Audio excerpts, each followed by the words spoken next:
Habari Entertainment proudly presents Habari Live. Habari Live.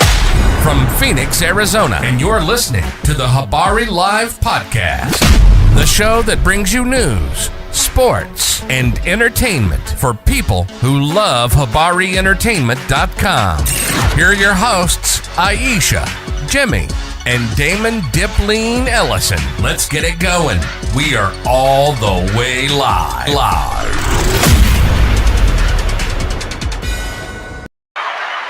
Afternoon. I'm sorry. Good morning, not afternoon yet. But good morning. Welcome to another episode of Habari Live, man. Your go-to podcast for the pulse of Phoenix and beyond, and politics also. And, we're here always to talk about what's going on, read your comments, and react to how you guys feel about some good things that's going on.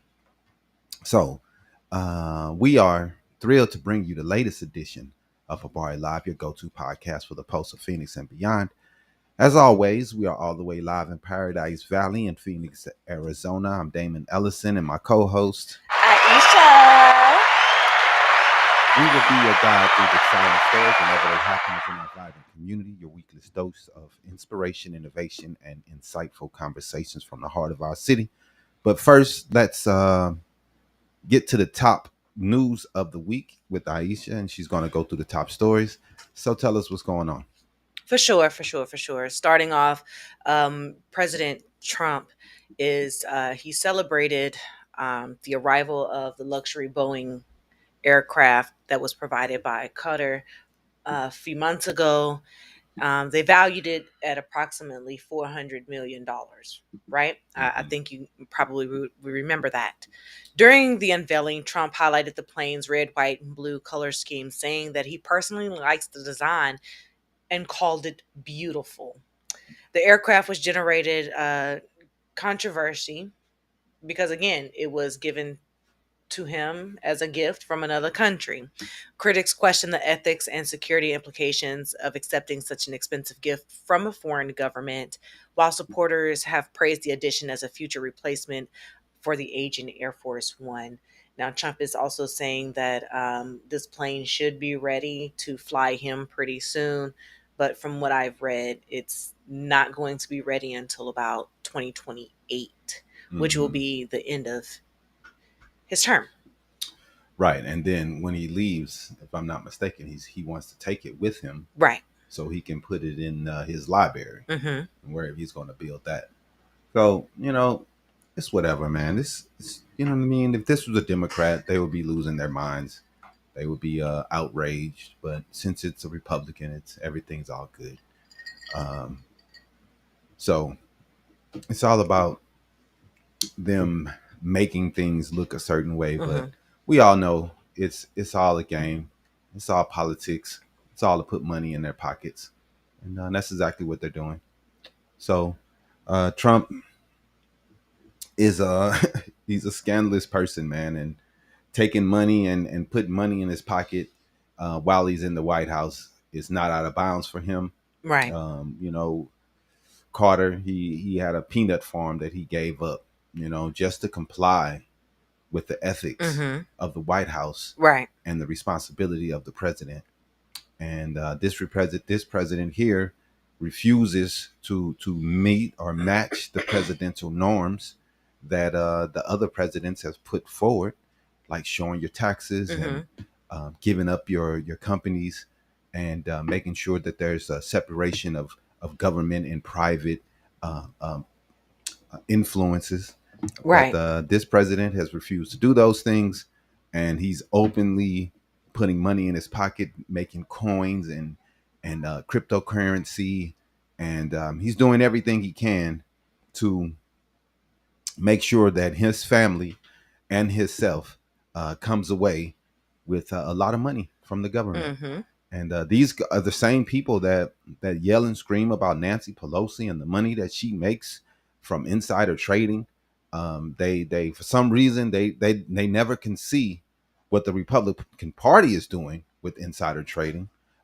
We can try to put forward bills to kill insider trading, and Republicans will block it, and they'll still holler and scream about Nancy Pelosi the next day. It's something they use because they know the Republicans are not going to pay attention to the bills that are being passed and the way people are voting. They're just going to go with whatever Fox News tells them. And if Fox News say be upset at Nancy Pelosi, then they're going to do that. We have a very, very biased news media now, as we see CBS try to become more and more biased and more state media. And we're gonna have to do something about these things. But this is the route that we're heading, and these type things are pushing us that way. Right. You're absolutely right. It is. Moving on, the Supreme Court has ruled that the government cannot automatically strip people of their Second Amendment rights simply because they are occasional or casual users of what they consider illegal drugs. The decision limits the federal government's ability to prohibit firearm ownership based solely on nonviolent drug use and could affect thousands of cases nationwide. While gun advocates are calling for the ruling a victory for constitutional protections, opponents are saying that it could complicate efforts to keep firearms away from individuals that they consider high risk.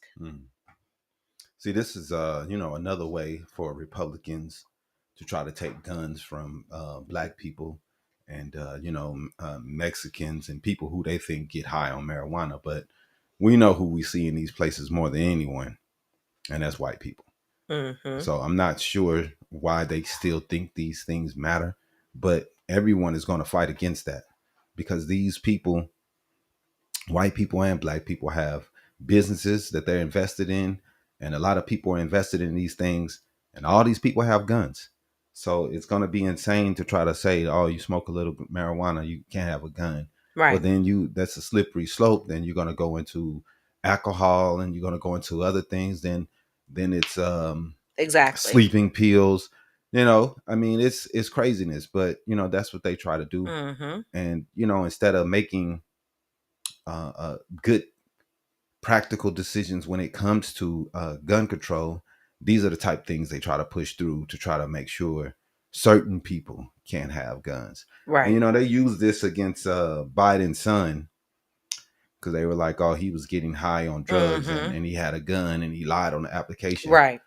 Just craziness that they tried to use, and a lot of people would lose their rights if they went after a lot of people with that. Exactly. But very hard to prove, you know what I mean, that someone was high or what their decisions unless they're were doing at that time. blood screenings and hair screenings all the time. So I don't know, man. It's just craziness, man, that these people, they're always saying everyone has the rights to have a gun, but then they try to find some type of loophole to take away access for some people. It's the mission is to take away the access of the people that they don't think deserve them. And it's always who they think, I guess, do these drugs or whatever. But I'm happy. On the Supreme Court, I think they're very biased nowadays. But I can't agree with this one that I don't think that you should be able to use marijuana as a way to keep people from owning weapons. I agree with you there. Moving on. In a late night vote, Arizona lawmakers passed a measure aimed at reforming the state's Empowerment Scholarship Program, or the ESA program as it's commonly known. Supporters are saying that the proposal adds more accountability and oversight to a program that has rapidly grown in recent years. It's actually hit over 100,000 students in this annual year. Critics are arguing that the change did not go far enough to continue to raise concerns about spending and transparency, but the measure heads to Katie Hobbs' desk, so we'll see whether or not she vetoes it or signs it into law. What's in the bill? It's for adding oversight and accountability on the ESA program. Yeah, I would think that you would want oversight. Myself, I think the whole bill should be torn apart. That we should not have access to this ESA, and when the numbers come out that most of the people that's getting access to this are coming from rich neighborhoods and rich zip codes. So we're giving all this money to rich people, people who don't need it, and that's why it's all coming out that they're buying plane tickets and jewelry because they don't need the money, so they're just buying frivolous things because they don't really need it. Right. And this is what we're advocating for. And people don't want to help the poor, but we're going to give the money to rich people for they can do what they need to Right. do. They already have good schools in their neighborhoods. What is the problem? And the budget for the ESA program is now over $1.1 billion annually for 100,000 students. It makes no sense, dude. Such a small number. And it doesn't make any sense. This ESA program is just another Republican ploy to destroy education, something they've been out to do and trying their best to do for the last 30, 40 years. They want education to be something that if you don't have the money to pay for it, you don't get great education. And that's what they're trying to do, man. And it's ridiculous, man. Right. It is, exactly. Lastly, here, Arizona prosecutors have dismissed the criminal case involving several Republicans that have been accused of submitting documents claiming that Donald Trump won the 2020 election for the state of Arizona. However, Attorney General Chris Mays has said that the dismissal is procedural and that prosecutors do intend to pursue a new indictment in this particular case. And the case centers on allegations that alternate electors falsely certified Arizona's electoral votes following Joe Biden's victory in 2020. Defense attorneys are claiming that the dismissal is welcomed, but the legal battle does appear far from over, and they do acknowledge that. So they say that they were going to continue fighting that. But I mean, to me, if you're going to lie and say that Trump won when we clearly know that he didn't, that's just blatant fraud, right? Yeah, man. It's I just don't get it, man. Why we're still talking about this election is so fucking dumb, dude. Like, this dude can't get over himself that he lost. You lost the election, bro. Mm-hmm. You lost. I think it's the dumbest subject to keep talking about because he want to admit that he lost. So we're gonna keep rehashing an election and keep talking about fraud. So it's like a person wins and then says that everybody else cheated. Right. So if everybody else cheated, what did you do To win. to win? Because to me, you're hollering they cheated, they cheated, they cheated, and you know this. It makes me feel like you cheated because you know 100% for sure you have no proof, but you know they cheated, and it doesn't seem like you can prove it. It seems like you cheated. Republicans destroying education, says who? People in Detroit, Los Angeles, Baltimore. Michigan, California, and Maryland has much better education standards and education rankings than the Republican states across the South. The Republican states make up the bottom of the rankings of education.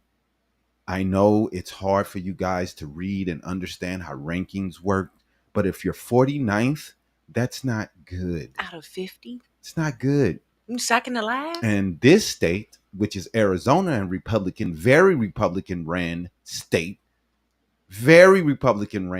and the state sets precedent for the rest of the cities in its state. And it's the Republican ran state, and the fucking education here is 49th. And across the South, from Louisiana, Alabama, Arkansas, all the Republican ran states have the worst education in the nation. Mm-hmm. So when you guys try to pick out and say, oh, what about the black cities? Well, they don't rank them. They're ranking the states when it comes to education. And when we rank them by the states, the Republicans are at the bottom. So you can say whatever you want, but they are the worst. I'd say it's a lie. I mean, you can use whatever AI search engine you want, search it up and look at the education rankings and see what the Republican states are. It's easy. They're at the bottom. They are at the bottom. they suck. They have done everything they can to tear up education. California's education is much better than the South. Much better. You could disagree all you want to. You, that don't make it true. If it was the other way around and the Democrats were doing horrible in education, then man, I would say so, dude. Because I don't really care. It's not about. It's all about the truth for me. This shit ain't personal for me, man. This shit is about just what's true and what isn't. And that's one thing you people have to figure out about Habari and about what we are about. It's not about just being right. It's about making sure people know what's really going on. How does red states are bad because Democrats run them? That makes no sense. If the states are run by Republicans, they are red states because they are ran by Republicans. How can Democrats destroy their education when the state is run by Republicans? That makes no sense. You can just stop saying stupid shit, man. Y'all never take responsibility for anything. Like, I've never seen anyone who takes zero responsibility for anything that happens in their own place. Like, it's y'all always talking about black people has no accountability, but no accountability is the Republican Party and the entire South of this damn country. They never take responsibility for anything. Everything is somebody else's fault. I was talking to this dude earlier today. He tried to tell me that slavery was black people's fault because they taught the Europeans how to enslave people. Yeah, I was reading comments on that too, and it's just ridiculous. God. Then he was talking about how the Slavic people were enslaved. I'm like, okay, by other Slavic people. There were some Northern Africans that enslaved, some Spanish and some, yeah, man, it happened. Then he tried to say more white people were enslaved. I'm like, bro, it was 10 to 15 million people in the transatlantic slavery. It was only 1 million people when it comes to white slavery. This morning that said, why are we talking about this dumb shit? Portuguese people were enslaved. A lot of people were enslaved. That's real. But the problem is this. Why bring up other people? It's like saying you're about to get in trouble. You're about to get a whooping. And you're going to go blame somebody else. And you're going to start, well, my brother, he did it. Remember, he did it that one time. Like, dude, take responsibility. That's literally what you just did. That's all they doing. That's all they doing. They're about to go to jail. They're about to go to prison. But he's the one that showed it to me. Right. All right, what about him? Let's rat him out. Like, it's dumb stuff, man. Dumb stuff, dog. But, this is what we deal with in this country, man. A whole bunch of ignorance. Not people who want to make things better, try to make things better for everyone. It's just all about how can I make things work for everyone? Mm-hmm. How can I make everyone feel uncomfortable every day? That's the mission for some of these people daily. So this morning, we're going to examine 2 stories that at first glance may seem completely unrelated. One takes us back 161 years to Galveston, Texas. The other takes us halfway around the world to the Middle East. One is about freedom. The other is about war and the possibility of peace, and if we're ever going to see it when it comes to Iran. Mm-hmm. But both stories force us to ask the same question. What happens when power controls the time of freedom, security, and justice? But you're right. So today we're going to begin with Juneteenth, a day that commemorates June 19th, 1865, when enslaved Black Americans in Texas finally learned that they were actually free. Not when freedom was actually declared, right? But we finally learned about it. When they finally learned about it 2.5 years after the Emancipation Proclamation, 2.5 years during which thousands of people had remained trapped in bondage while others profited from their labor. Which reminds us that justice was delayed and caused real consequences. Mm-hmm. And freedom on paper meant little if it wasn't being enforced. You all can keep saying that it wasn't only black people that were slaves. That's fine. But I can tell you one thing: we are Americans and we're talking about America. I don't understand why we keep talking about all these other places. Like, it makes zero sense. It makes no sense. Why are we talking about where white people were enslaved in the Slavic countries? I don't get that. What are we talking about that for? He said, We're in when do white people Americans. get their holiday? Hey man, white people have plenty holidays. Stop it. Like, I don't understand you all, man. Why are you guys always so upset about anything that has anything to do with black people? I thought you guys were the ones that freed the slaves and the Democrats Right. were the KKK. Why are you so upset about Juneteenth? I thought you guys freed the slaves. I don't understand. I thought you guys were about freedom and freeing the slaves, and you love what Martin Luther King stand for. I'm confused right now. Y'all racist as fuck, boy. Just try to, you never anything but call yourself racist, but love to say racist Yep. shit and have racist talking points. Love it. Anyway, it's a tough situation, man, when you have a holiday that everyone's supposed to be happy about and happy that these things are happening. We have a third of the country upset because there's a black holiday. Right.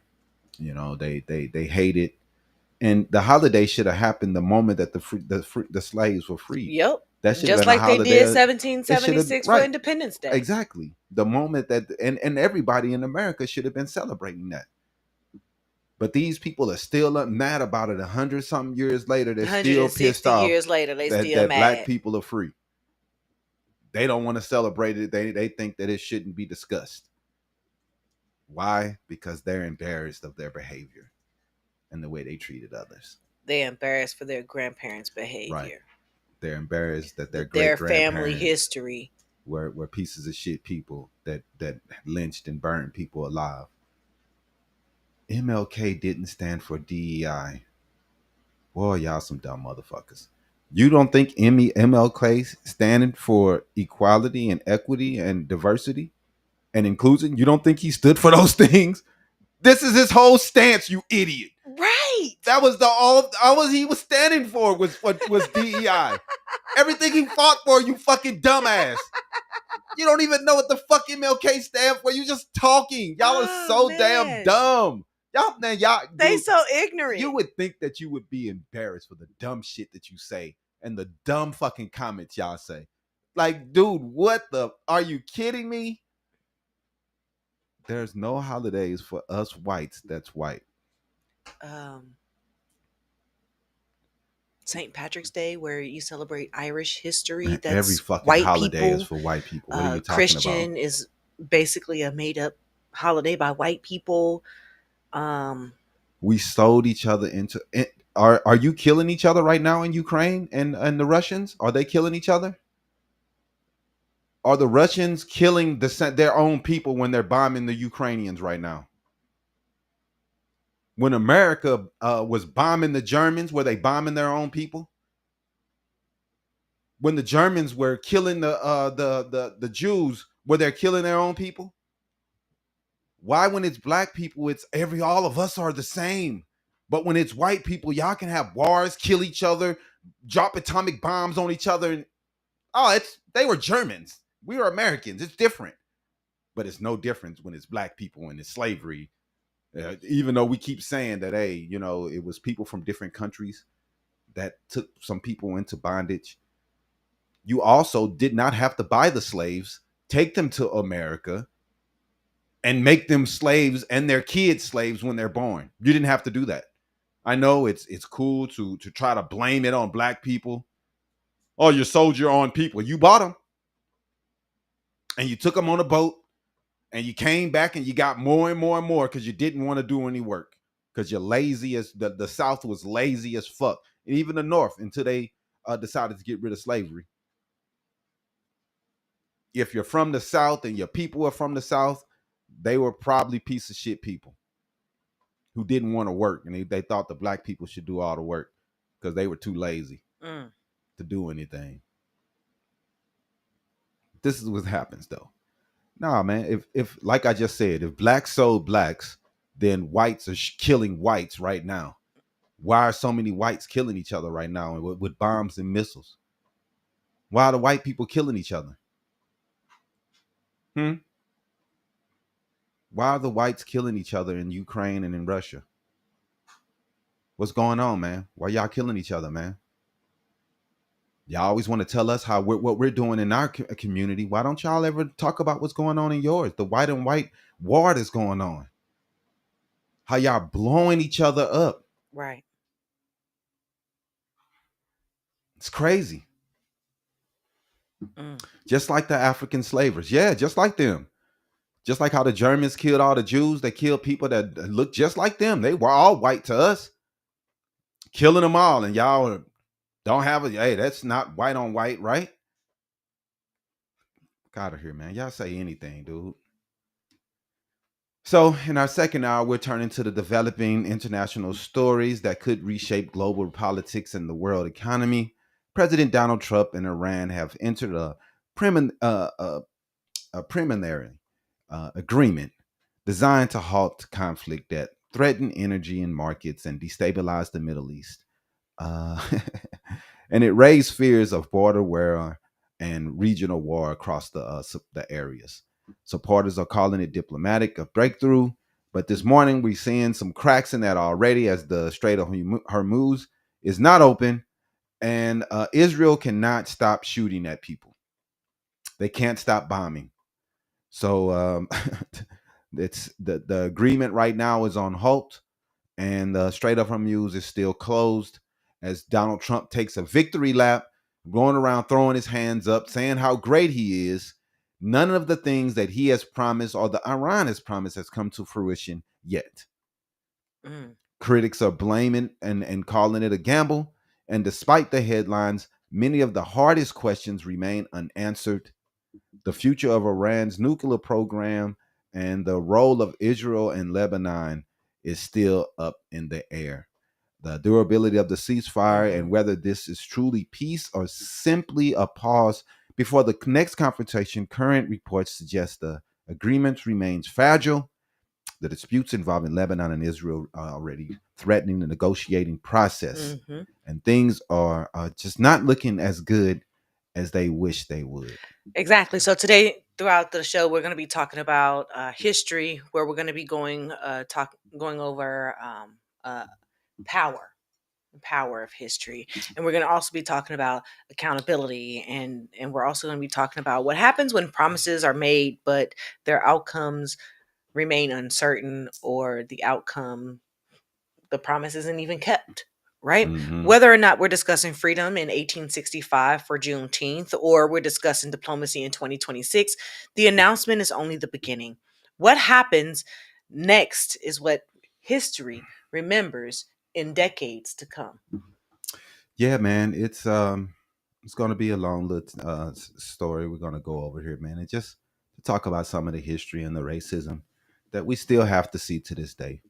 It's a lot to discuss this morning. But this is a bar live, and this is what we do. You know, snooze our way, and this is how we do it here at a bar live. And first, we're going to talk about Juneteenth, freedom and peace, from freedom delayed to diplomacy under fire, and just the way Juneteenth is treated right now by the Republican Party, who love to scream and holler how they were the party that freed the slaves. But they also are the same people who are yelling and screaming, why are we making this a holiday? Mm-hmm. And what is Juneteenth? As they scream and holler that they are the ones that freed the slaves, and out of their same mouth, they don't know what Juneteenth is, don't understand what it is, and don't think it should be a holiday. Nor do they understand the history of it. No, they don't care and don't care. Don't give a fuck. But they're the party that freed the slaves, though. Mm-hmm. They love to talk about that. But then we say anything for, oh, all right, so you're pro-black. You like helping black people, huh? Oh, no. We just love saying that shit. Right. We don't really want to do. We hate black people. But we like to say that, though, because our party was the party that was the liberals at one time. So we love to say it. But Good morning, everyone, man, and we welcome to another episode of Habari Live. I am Damon, like always, man, and we're gonna get into this shit. And number one, today we have a powerful show for you, and it's we're beginning with Juneteenth, something that was celebrated yesterday. I've seen a lot of people getting together, and it's a new holiday for some parts of the nation. Texas has been celebrating it for years, Hmm. and some people are now getting to the swing of what it means, and a lot of people are just figuring out the flags Hmm.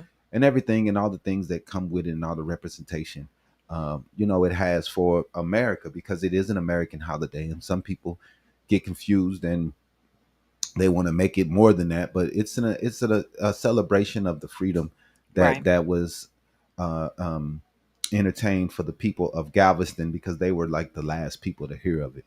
But it is one of the most important days in American history, a day that reminds us that freedom delayed is still freedom denied.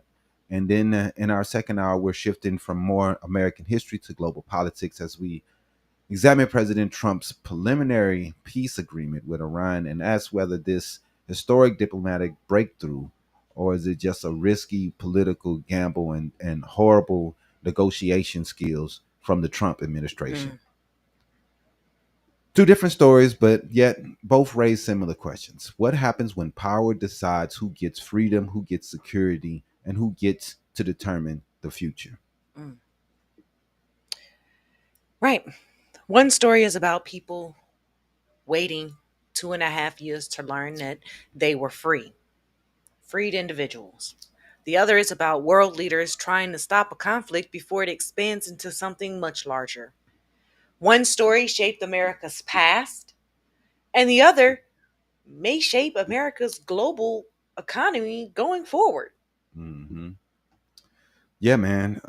The war in Iran is a big deal, and it matters a lot when it comes to the gas prices, and we all know that gas is a economic or a global commodity, and economically, it's going to be a global outcome. So it's going to be tough, man. So every year, millions of Americans celebrate Juneteenth, and many know the date, but many attend the festivals. Many enjoy the cookouts, Hmm. and but too many people still don't fully understand or even care about the history. So they shit on it. They do everything they can to make sure that their racism and ignorance is known. So Juneteenth, it commemorates June 19th, 1865. That was the day Union Major General Gordon Granger arrived in Galveston, Texas, and announced that enslaved black people were free. They had they were still enslaved and working as slaves in this part of Texas, Hmm. and they hadn't got the news, or the whites made sure they didn't get the news that they were free. Mm. And this is a travesty. All of the people that died in war, colored regiments, and people who died fighting from the north, all of those people who fought for the right things in the South, who was, they were terrorists fighting for the wrong things. The entire South were terrorists and traitors. They try to change the story and change the topic now and try to act like Republicans are something that existed, and they were so great back then. And they don't want to talk about the Dixie Democrats and what they were doing back Hmm. then, and how they became traitors and became what came up with the Confederate flag and all the things the disgusting things that they were doing in the South. They try to act like those things didn't happen and they didn't have anything to do with it. But here's what many Americans never learned, man. President Abraham Lincoln signed the Emancipation Proclamation on January 1st, 1863. That means freedom was delayed by nearly 2.5 years for these people, man. Mm. That's sad. Think about that. Imagine someone telling you that you're free 2.5 years after the Emancipation Proclamation was signed.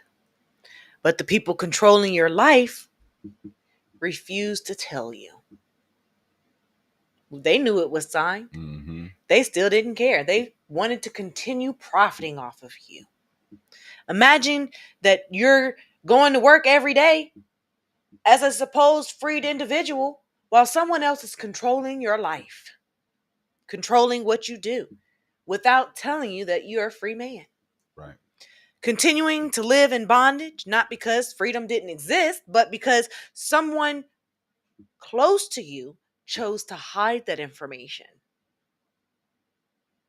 That's one of the central truths behind Juneteenth. Mm-hmm. That is the reason why Juneteenth is celebrated. That is the reason why when these enslaved individuals learned that they were free, they began marching and celebrating. Right. Hence the Juneteenth holiday celebration. Mm-hmm. The Emancipation Proclamation did exist, but freedom had not yet arrived for these individuals living in Galveston, Texas until 1865. Mm-hmm. You know, we see in the comments someone said, why don't blacks get over slavery and stop celebrating the freedoms? Do you say that to the Jews? No, they don't. Do you say that to the Jews about the Holocaust? Get over it. Why is it always get over it when this is a big part of our history? We were enslaved, our people and our ancestors were enslaved more years than we've been free. So to sit here and act like we can't discuss our history because it makes you feel bad, get over it. We don't care at all. We don't care. You can cry and holler victim all you want to. But it just kills me that the people that are crying the most always want to say people are the victims when you are the people that are crying. You're crying about a holiday. You're crying that people were freed. We're not crying. We're just being proud of what we are and what we've been through. We're just being proud of our situation. You're upset that we even have the balls or the reason to bring it up because you don't like it. But we don't give a fuck. And we're going to keep celebrating every year. And it should have been celebrated day one. When America got its freedom from the British, we celebrate. And we celebrate on July 4th, even though black people was not free at that time. We all still celebrate 4th of July. Black people were slaves where everybody was running around screaming, yeah, freedom. Independence Day. Independence for everyone except them. That was 1766. It took a whole nother 100 years. Stop telling me to get over it. Will you tell the Jews to get over it? Because they celebrate the Holocaust and everything that's with it yearly. So why the hell is the black people supposed to forget about it? Like, stop the bullshit, dog. Nobody's blaming anyone except the people who keep making excuses for garbage. If y'all would shut the fuck up and just let us do our thing, it wouldn't be a fucking problem. It's a problem because you all can't get over yourselves. You have to say something about what we're doing.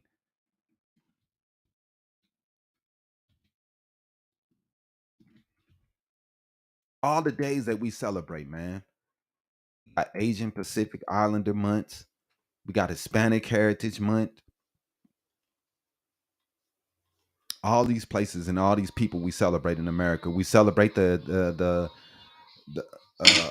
Irish on St. Patty's Day. The Irish weren't freed. The Irish were, at first, when the Irish came here, they were indentured servants until they realized that they were coming and they were working with the black people. Then they decided to make them free. And then as time went on, the Irish became white. Now an Irish person is just another white person in the group. So you can sit around and talk about how Irish people had it so hard, but you can't look at an Irish person and tell them from any other European. Yep.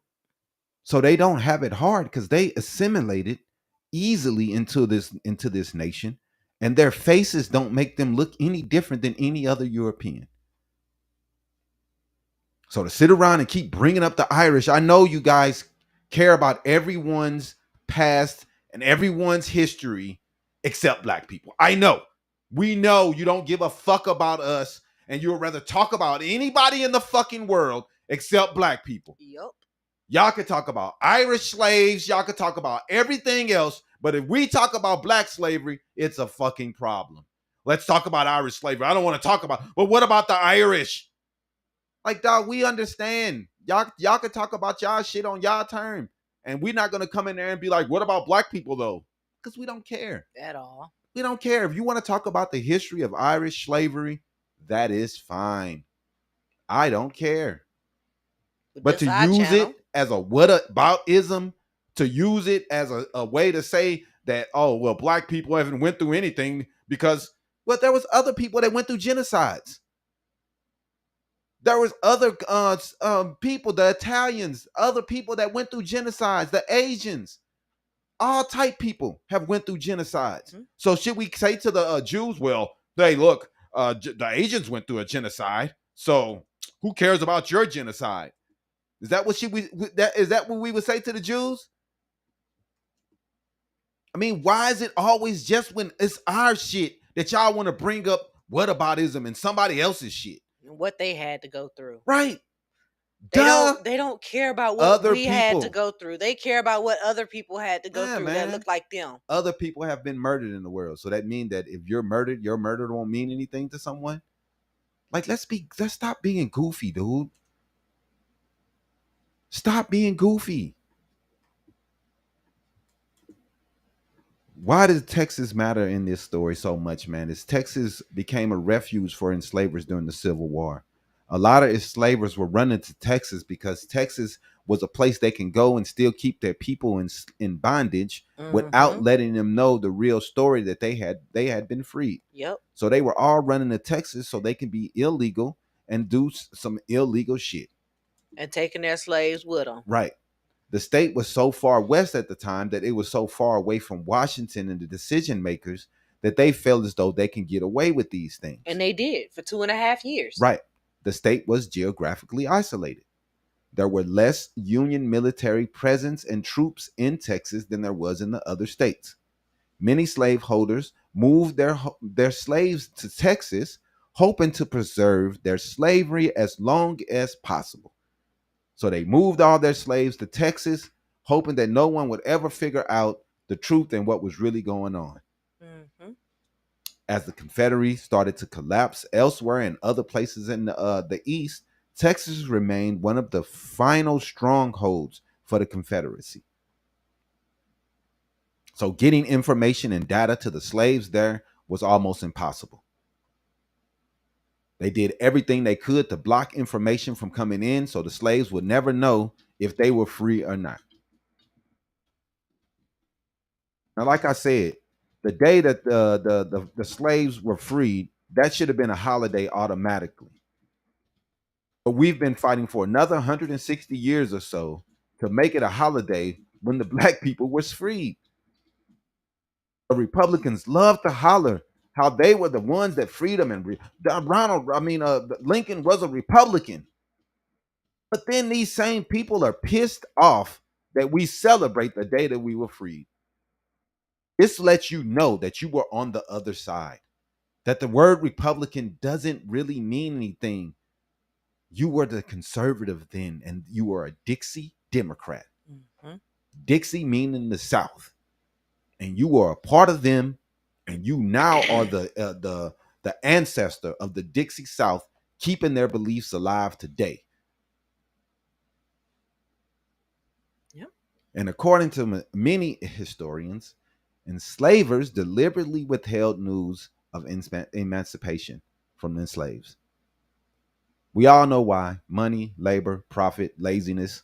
They didn't want to work. They didn't want to do their own work. Mm-hmm. They didn't want to pay people to do for work. So they made people with guns and pain and violence. They wanted to push it out for one more harvest, one more season, one more free year of labor where we didn't have to pay anybody. We can sit around and drink sweet tea and not do shit. One more opportunity to benefit from human bondage and human slavery. and human suffrage of another group that you've taken advantage of for I don't know how many years. But let's just call it what it is. Theft. Theft of labor, opportunity, time. Every day that freedom was withheld, it represented a stolen life from these individuals. They stole someone's life every time and every day that they withheld this freedom information from these people. That's why Juneteenth is both a celebration and a reckoning. And we celebrate freedom arriving, but we also remember the injustice of freedom being delayed. That's crazy. Yeah. 2.5 years, they continued to withhold information just so they can continue lining their pockets with money, profiting off the backs of other individuals, refusing to do the job that they created, refusing to work their own land, refusing to raise their own children, Right. refusing to cook their own meals. Lazy as hell. And somehow after we're freed, we're the lazy ones because we don't want to do their work for free anymore. We're lazy. They sold that. We didn't have to work for free for 400 years. And now we lazy. We lazy. Get the fuck out of here. When they've had it easy their whole life. Yeah, the South, you're right. The South did not do it. The South enslaved us. Stop trying to use Republican and Democrat. The South were the people who were their enslavers. In fact, this whole country was enslavers until the North decided to free them. Yep. Then the South wanted to keep it the way they wanted. Keep it. Y'all can keep saying Democrats and this, but say Dixie Democrats, you dumb fucks. Try to make it seem like y'all know a little something about history. You know it was the South. The North was never the Democrats at that time. And I don't know why we have to rehash in this dumb ass history. Every because time. It's so fucking stupid. White Republican. I hope you learn at some point that Republicans love all people and Democrats only want division. How, man? When I see every Republican in my comment section saying the opposite. Dude, if Republicans weren't so racist every day, I wouldn't have to fight racism in my comment section daily.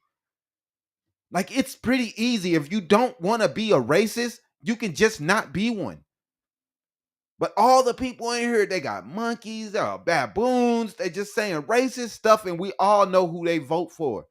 The same party that the KKK vote for, the Republican Party. Mm-hmm. You don't do anything but prove my point every week with these comments that you make. Yeah, Robert Byrd, who said he wasn't a KKK member anymore, denounced the KKK, fought against them for years. It's crazy that you can remember Robert Byrd, but you can't remember how white supremacists said they're for Trump, and Trump and them or met how with Trump him. granddaddy was in the KKK. Right. You know, any of that shit that y'all don't remember, anything that a liberal did that was somewhat racist, y'all remember all that shit. But anything that comes from the right that's fucking racist, you don't remember that. Dixie Democrats, the whole South was the racism. Y'all don't remember that. Like, dog, it's dumb to keep having these stupid same conversations with Republicans over and over again. It's really fucking stupid. If the SPLC supports the KKK, that just means the government has been supporting the KKK. And that just proves a point that the government has been out for black people forever. So I don't know why you guys keep bringing it up, because the only thing it does is goes the opposite direction of where you think it's going to go. The SPLC is not a partisan group. They are not partisan. They are not Democrat or Republican. They're supposed to be like the FBI and any other group who stays in the center. Y'all just be talking nonsense, man. Black fatigue is real. Nah, man. Black fatigue is real. The word black fatigue, it means the tiredness that black people have of navigating a racist ass country called America. That's what black fatigue is. It's another word that you all stole, like woke. Seen a dude with woke on I'm not woke on the back of his car. Like, you dumbass. You're not woke. You're not woke. That means you're asleep. And when you're asleep, that means you have no idea what is going on in the world. You do understand that. Being sleep is not good. That means you're sleeping on what's going on in the world. You all take the word and don't even have any idea what the shit means. You take black fatigue. Oh, I have black fatigue is black people navigating this racist ass country and the tiredness we feel of having to navigate all racism at all times. Y'all taking in most of you white people don't even live around black people. Most white folks, because in this segregated ass country, don't even see black people. But they love to talk about blacks and how they have fatigue. You don't even see black people. The shit's amazing. You are asleep. If you're anti-woke, that means you're asleep. That's what it means. You idiots are walking around talking about your sleep on purpose. Right. Thinking y'all saying something. You are asleep on what's going on in the government, the world, because you have no idea what you're even saying. No, black fatigue. Look up black fatigue, you idiot. The real word means black people being tired of navigating a racist ass country. Y'all have hijacked the word and tried to make it in, oh, we're tired of black people. Mm-hmm. But that's not what the definition means. It was created by a black woman. The word black fatigue was created by a black woman. The saying woke was made famous by a black woman. But y'all love taking their shit and making it conservative. Don't even know what it is. The wokeism. Wokeism is just being aware of what's going on in the country, the world, in society. And y'all have made that into a bad thing. And you're saying you're anti-woke. So you're asleep. Fucking idiots. But when June 19th came, General Gordon Granger arrived with approximately 2,000 Union troops. And he issued General Orders Number 3. The order informed enslaved people they were free. For roughly 250,000 enslaved black people in Texas, everything changed when those words came. Not tomorrow, not eventually. That day they were free. Imagine hearing those words. Imagine generations of slavery ending in one single announcement. Parents hearing it, grandparents hearing it, children heard it. A lifetime of bondage suddenly confronted by the promise of freedom. That is why Juneteenth remains as powerful as it does today. Because for those individuals in Galveston, Texas, on June 19th, 1865, those words were everything to them. Yeah, man. And one of the most overlooked parts of this history in a Juneteenth and the final freeing of these slaves from all of these enslavers who wanted to hide this information from the slaves, who wanted to keep them working for free so they can keep being lazy, not doing their own jobs, making other people, beating other people to do their work because they didn't want to do to work their fields and their land. Because they're too lazy to do their own fucking work. To get out there and do it themselves. Now these thousands of newly freed people left the plantations, man. Not because they were told to, because they finally could. And not without getting shot or killed by the whatever they call them motherfuckers from the South. Can't think of their name right now. Freedom meant movement, man. Freedom meant choice. Freedom meant possibility. And many began searching for family members stolen through slavery. Confederates is the word I was looking for. Couldn't think of. Anyway. Yeah, you're right. They did begin searching for those families. The families that had been separated for generations. Mothers sold away from their children. Brothers separated from their sisters. Husbands from their wives. People who walked hundreds of miles looking for their loved ones. Some of them found their loved ones.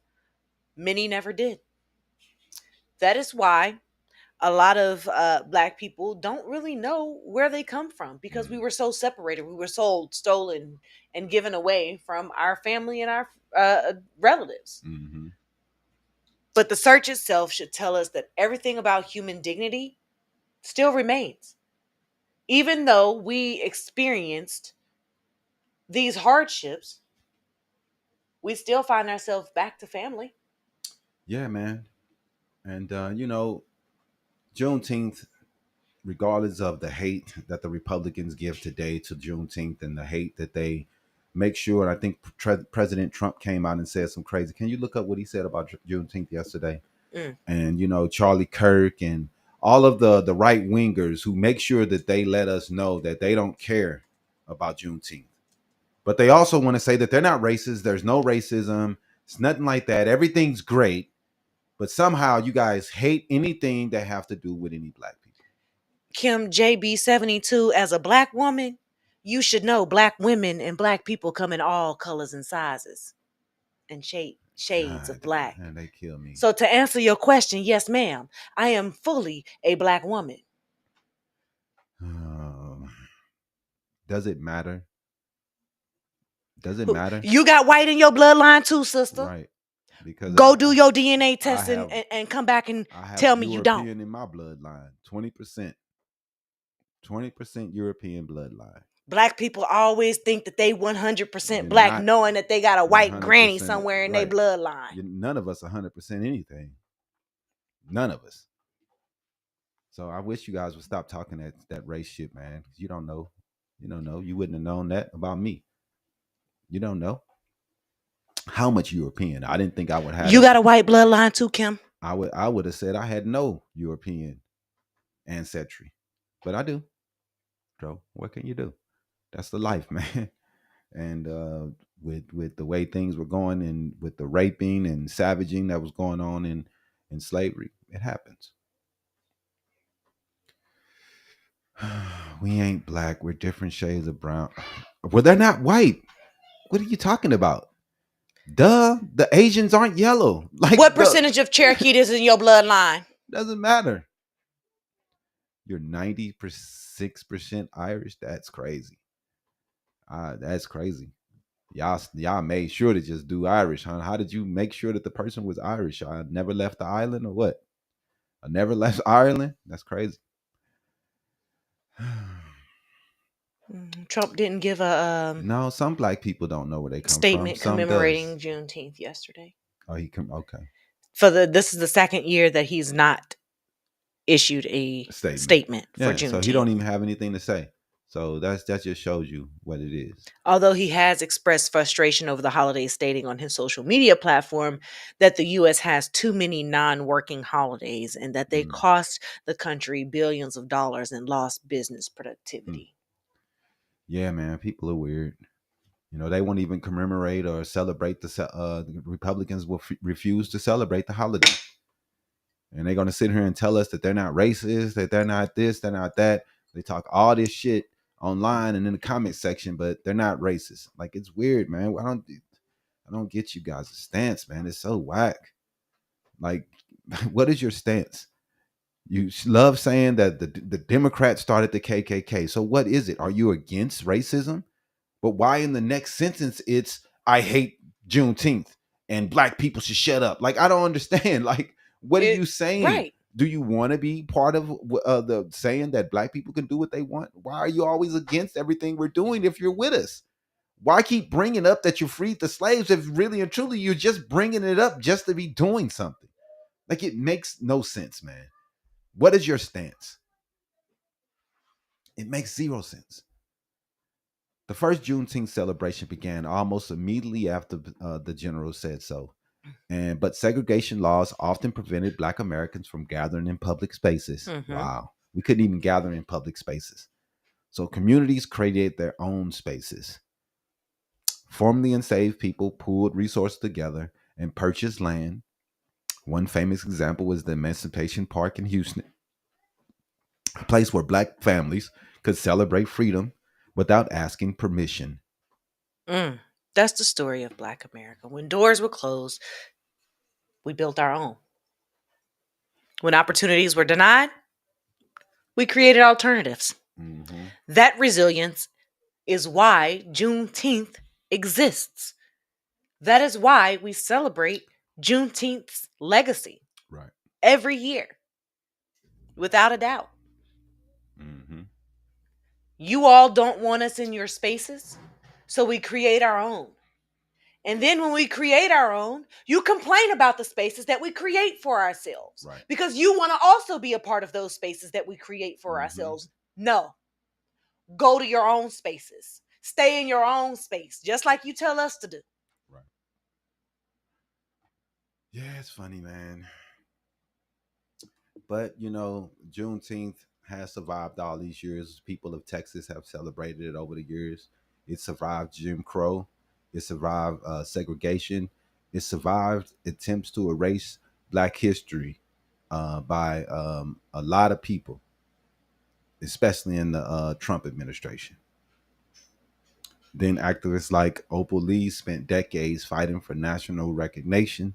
And, finally in 2021, Juneteenth became a federal holiday, and a lot of people on the right were pissed off about it. And, and they want to make fun of you and talk trash because they hate the holiday. But, at the same time, they're always screaming that they freed the slaves. I just don't understand them. It's such a weird group. But let's remember, the holiday didn't create Juneteenth. The people did. Black Americans have been celebrating it for more than 150 years. And we're going to keep celebrating it. No matter how mad or how many names you try to call people, we're going to keep celebrating it. Every year. And today, the lesson remains relevant. Freedom itself isn't self-executing. Justice isn't automatic, and progress isn't always guaranteed. But every generation has to protect it at some cost. Every generation has to fight for it. That is why Juneteenth became a federal holiday, because our generation has fought for it for more than 150 years. Yep. Yeah, man, that's real, man. But, that's the way it is out here, man. We have to fight for anything we want and anything we get in America. And the people, they'll say that you're complaining or that you're racist because you're standing up for your race and what you believe in. And that's just the new way of them to try to make sure that their racist ideals don't come out or that their racism don't become public. They just try to blame you. So it's the new thing to do. We would never say we hate any group or talk disparagingly about anyone, talk down on any group. We'd never do that. But we're going to stand up for ours. And we're not going to take any shit from anyone that's talking bad about us or anything we believe in or anyone that we believe in. I'm going to call that racism because that's the new thing that the Republicans like to do. If you stand up for yourself, you point out the racism, then they like to call you a racist or a race hustler. Because you don't want to you don't want to sit down or take that bullshit, then you're a race hustler and you're a racist. But they can call you all type names and call you out your name and talk about your mama and talk about your mama a man and all this crap they love to do. And they're not racist. They can say all that shit and I'm not racist. All the things you've been saying in the comment section all day. Right. And you'll say, I'm not racist though. They're craziness. How does the SPLC side with the Democratic Party? Explain that, my brother. Why are you so worried about my fucking viewership? Go get your own show and do your own, worry about your own viewership. What you worried about mine for? I'm not tripping off of it. I do this because I want to. I don't do it for viewership. It's not what it's about for me. It's about getting the truth out. And if the people don't want to hear it, that's fine. You're more than welcome to continue scrolling past the shell. So you can leave. If the chats are slowing down, you can leave easily. Who cares? How am I supposed to know? Do nothing. Ask what your mother is. What are you talking about? I know you must not be talking to me because I have no idea what you're talking about. Fucking dumb as hell, boy. Yeah, we know you're racist. Right. Look at y'all comments. But anyway, let's shift from one story about. Let's go ahead and run a commercial, man. We'll be right back after this message.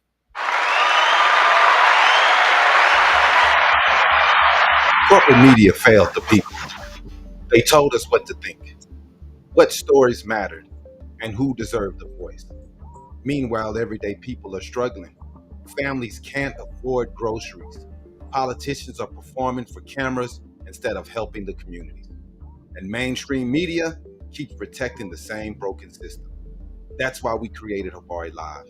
Independent media, unfiltered conversations, real discussions about politics, sports, culture, entertainment, and the issues affecting real people. We're not backed by billionaires. We're not reading corporate scripts. And we're not afraid to challenge narratives. Because the people deserve more than outrage and propaganda. They deserve truth, perspective, community, news our way. This is Habari Live. Subscribe now and join the movement. Habari Live.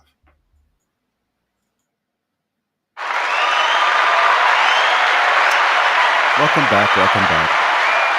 So now let's shift from one story about freedom to another story about power.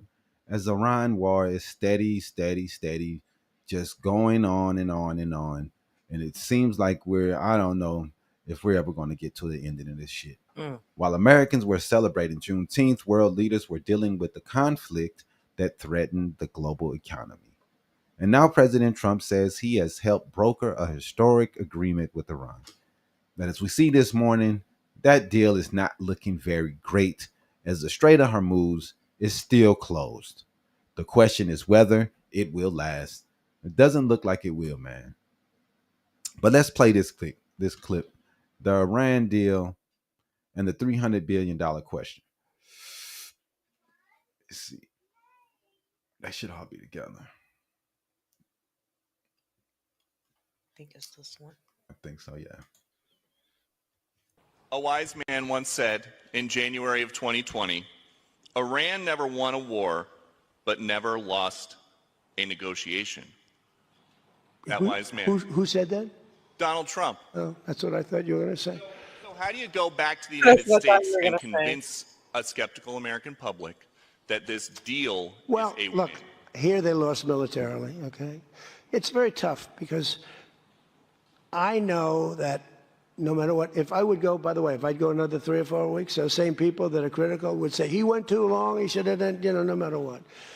If they raised the white flag of surrender, and if they said, praise be to Allah, Donald Trump is the greatest president ever. We totally concede, we totally give up. This war is over, we have failed. The New York Times and CNN and a couple of others, they're not all that dishonest, they'd say, Iran had a great victory, okay? And they practically do that. As a man. What was the nonsense he was talking about, dog? Like, just straight, utter nonsense. Now, let's go ahead and play the next clip. This should be another clip here, man, of Obama. I'm him talking about Obama. Let's play that one. This one? Yeah. Of it, like, oh my, look at this money he's giving us. He tried to bribe his way out. I didn't do that. Nobody mentions that. 1.7 billion and hundreds of millions of dollars. They tried to bribe their way out of it. And you know what the Iranians did? They laughed at Obama and they said he's a stupid son of a bitch. Okay, thank you very much, everybody.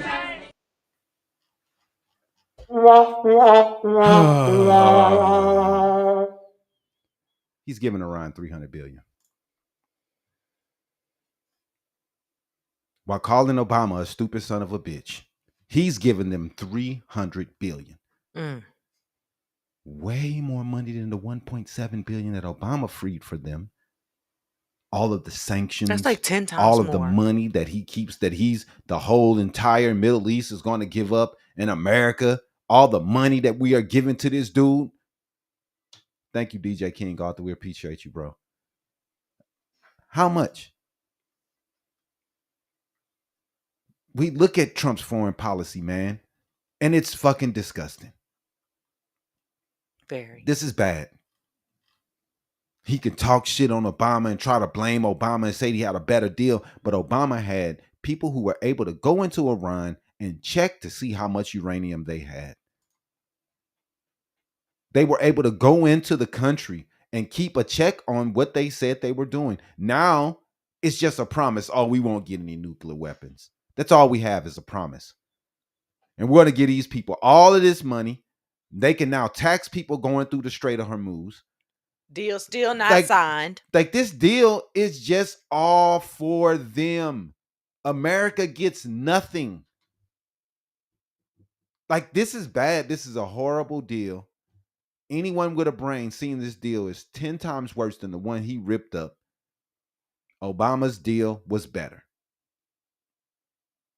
This is terrible. Now we got a video of JD Vance talking about this Iran war also. He proposed reconstruction framework and the 300 billion connected to the Iran agreement. And Americans immediately started to focus on one number, $300 billion. Everybody's seeing this money because people hear a number that large, they start asking questions. Now, Trump and them, they wouldn't let Obama off the hook. He's still calling him a stupid son of a bitch for the deal that he made with 1.7 billion. Right. Now, he's giving him 300 billion, and he's a great negotiator. Like, it makes zero sense. We had more pull when Obama made the negotiation. Obama did a better negotiating deal. But who's going to be paying all this money? They say it's other groups in the Middle East, but we can't believe anything this dude says because the money was supposed to be coming from other groups who was building his little ballroom. But what happens? The taxpayer dollars. Who's benefiting from this shit and why?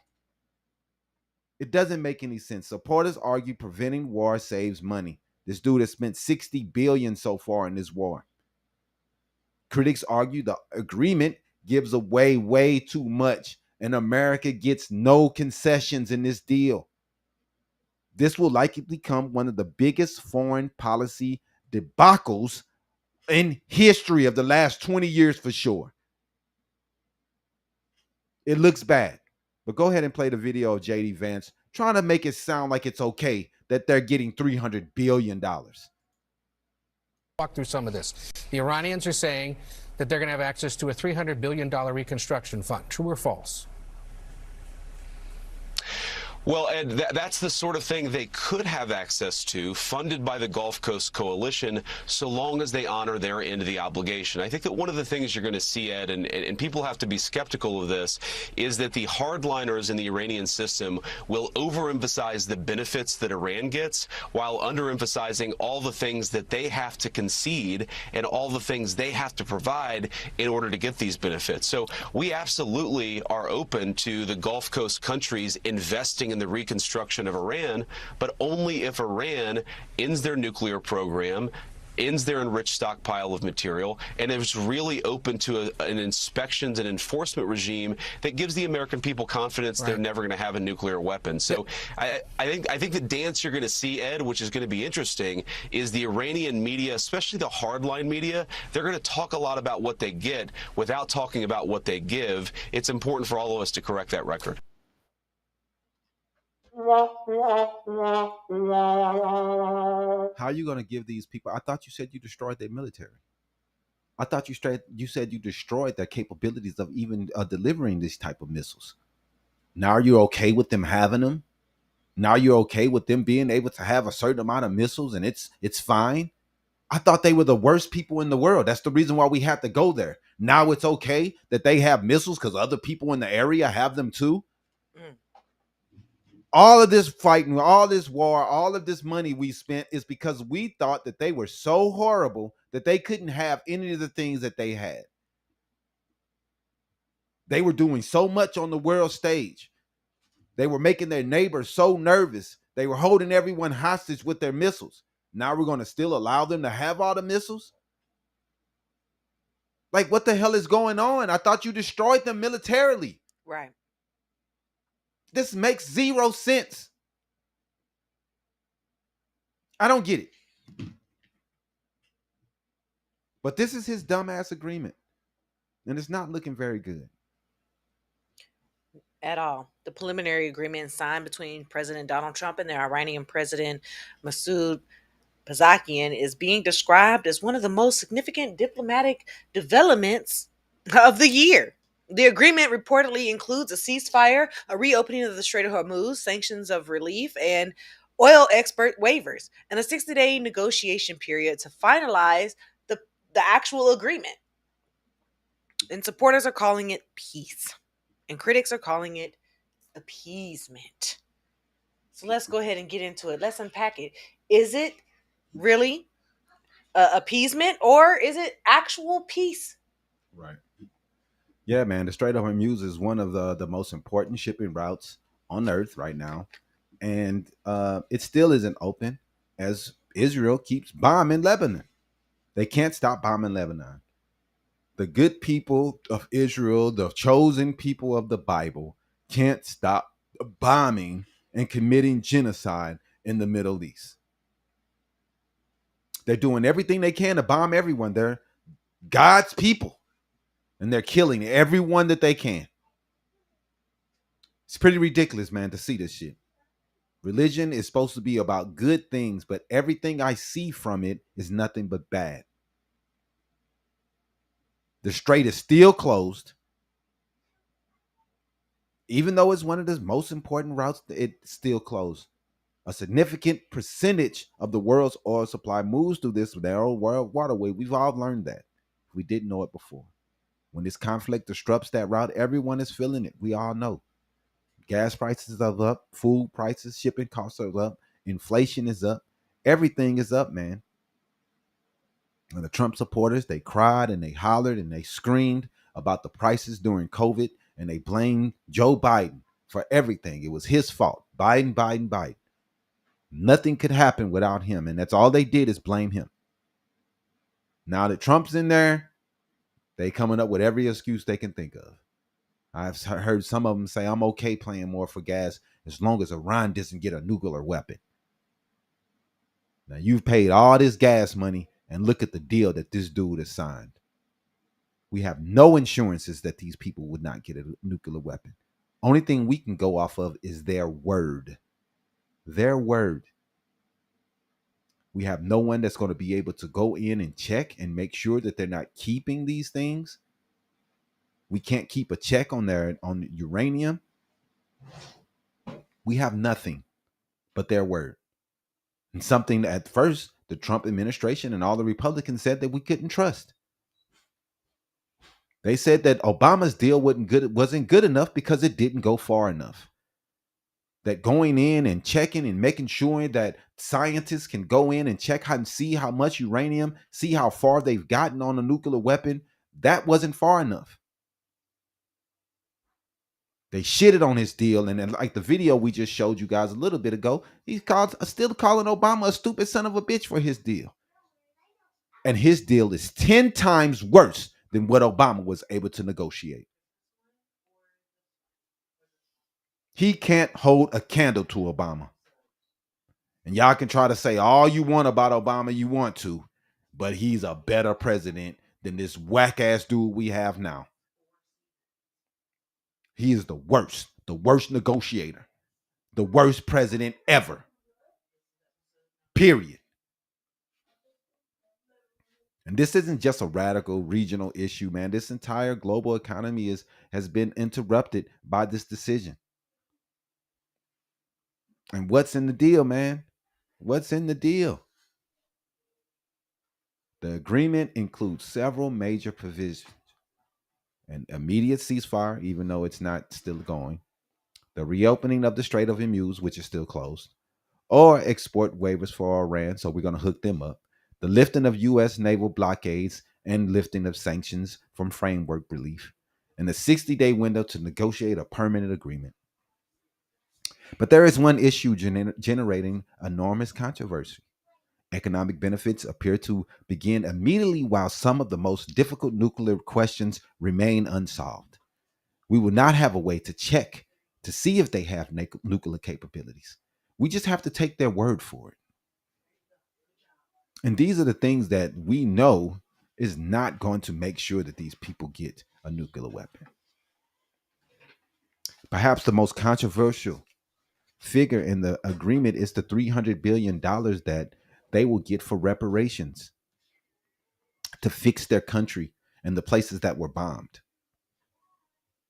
The proposed reconstruction and economic development framework attached to Iran's economy, the administration officials say Gulf states and private investors would carry most of the financial burden, most of it. But politically, that number is already creating chaos. That's a lot of money, G. 300 billion. Americans are asking questions. Who is paying for this? They were pissed off about Obama's 1.7 billion. Pissed. And it was Iranian money that was unfroze. But we're going to unfreeze, what, 25 billion of theirs?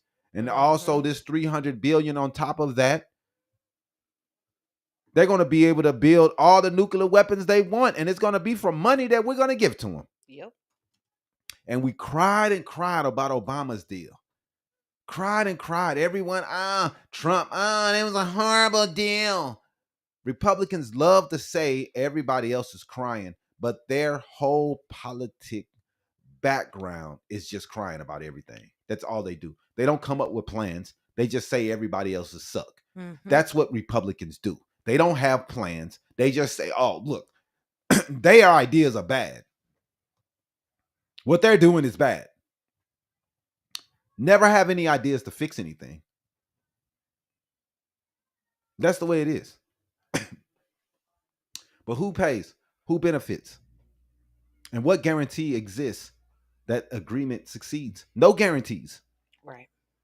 Not a single America one. is not getting any guarantees out of this deal. Who's getting the guarantees? Iran. Yep. They're getting all of the guarantees. This deal is the worst negotiating I've ever seen in my life. Period. But here's another major challenge in Israel. Israel is not a direct party to those negotiations.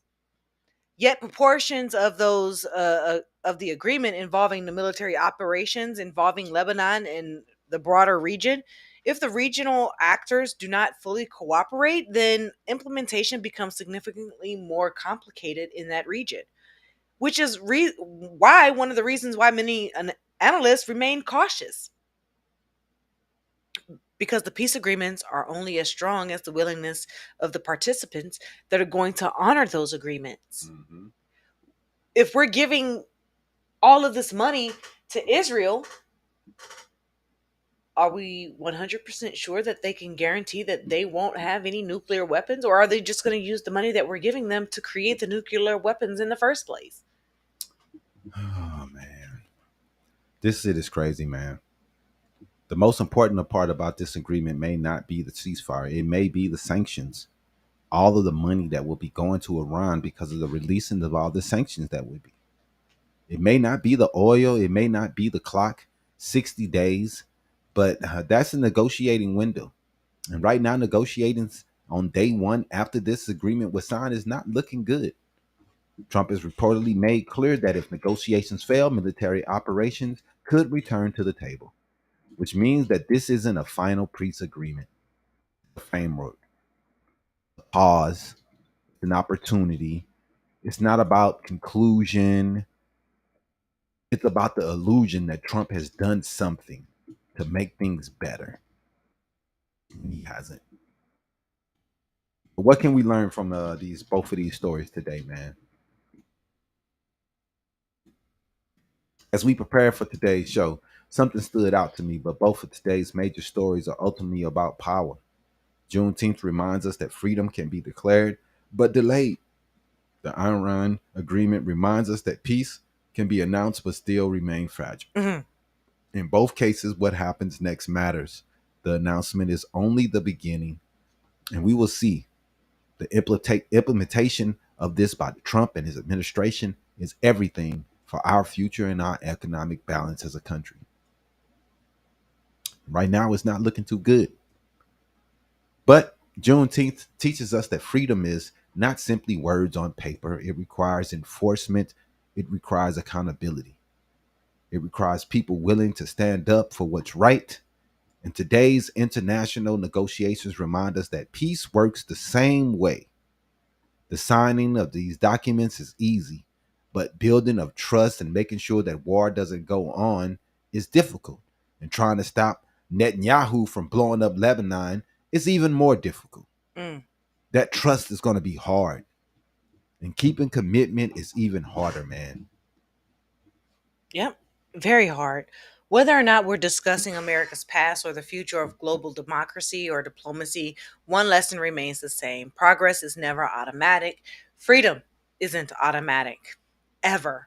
And justice is definitely never automatic. But people have to fight for it, protect it, preserve it, and continue fighting for it every day. Mm-hmm. Yeah, man. So drop your thoughts in the chat, man. Tell us what you think about what Juneteenth means. We see a lot of racists believe that it shouldn't exist. A lot of Republicans, they think it's a made-up holiday. All holidays are made up. So even Christmas is made up. Right. That is not Jesus's birthday. We have no idea when Jesus' birthday is. So we made up a day that was already aligned with the Catholics and their winter solstice that they used to celebrate. And that's the reason why we celebrate it in winter, because our alignment with the Catholic holidays and the pagan holidays. You know, Easter, another pagan holiday. All of these dates were selected by them, and that's the dates that we went by. All of these dates are made up. Made up. They're made up. There's no holiday that isn't made up by humans. Well, you think it's a natural God holiday? Like, what are you fucking saying? Even the holiday that y'all say is religious is made up. All of this shit is made up. Mm-hmm.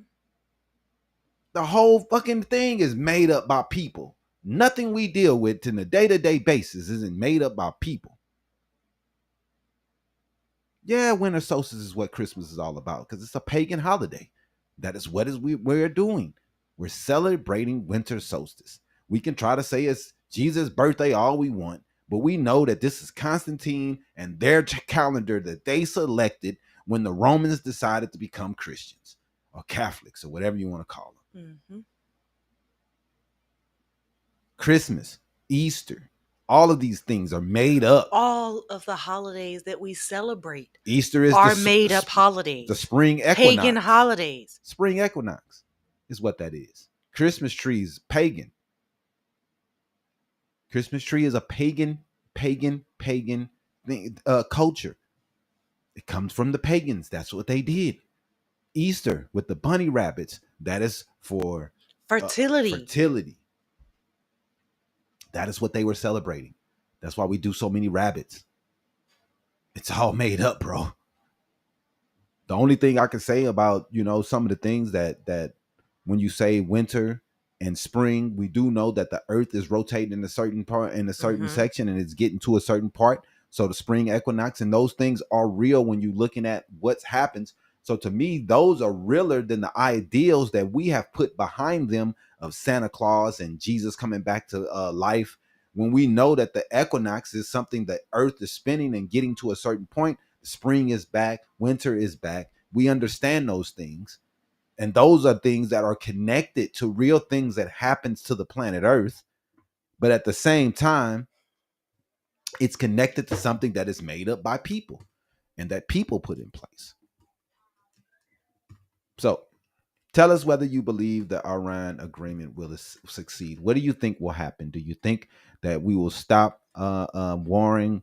Or do you think the war will end? Do you think are we going to continue fighting and it's this 60 days we just go past and we will not be able to come to a final agreement? No, I don't believe we're going to be able to come to a final agreement. Yeah, I don't know, man. It doesn't look good. Trump and company, they tried to play the tough guy, and the tough guy hasn't worked, and Iran is not scared of them. And it looks like, just like Trump said, they never lose in a negotiation. And his words are even truer now after they negotiated with him, because he just got his ass handed to him. Thank you, Lilium Gonzalez. We appreciate you. So it's tough out here, man. And the environment that we're living in now, when we see the president trying to do everything he can to create state media, the president trying to do everything he can to make sure that we don't find out the truths behind what he is doing every day.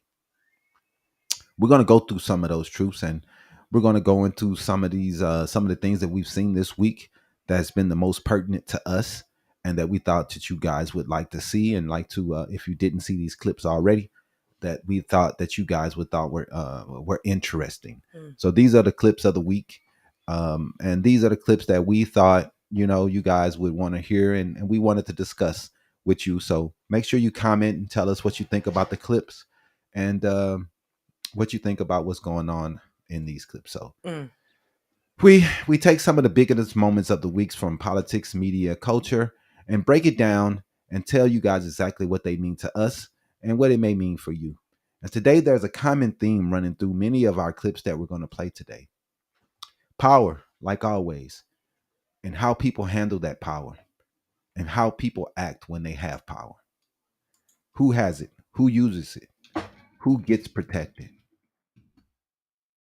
That's the part. Who gets punished? So, yeah, you're right. Who gets punished?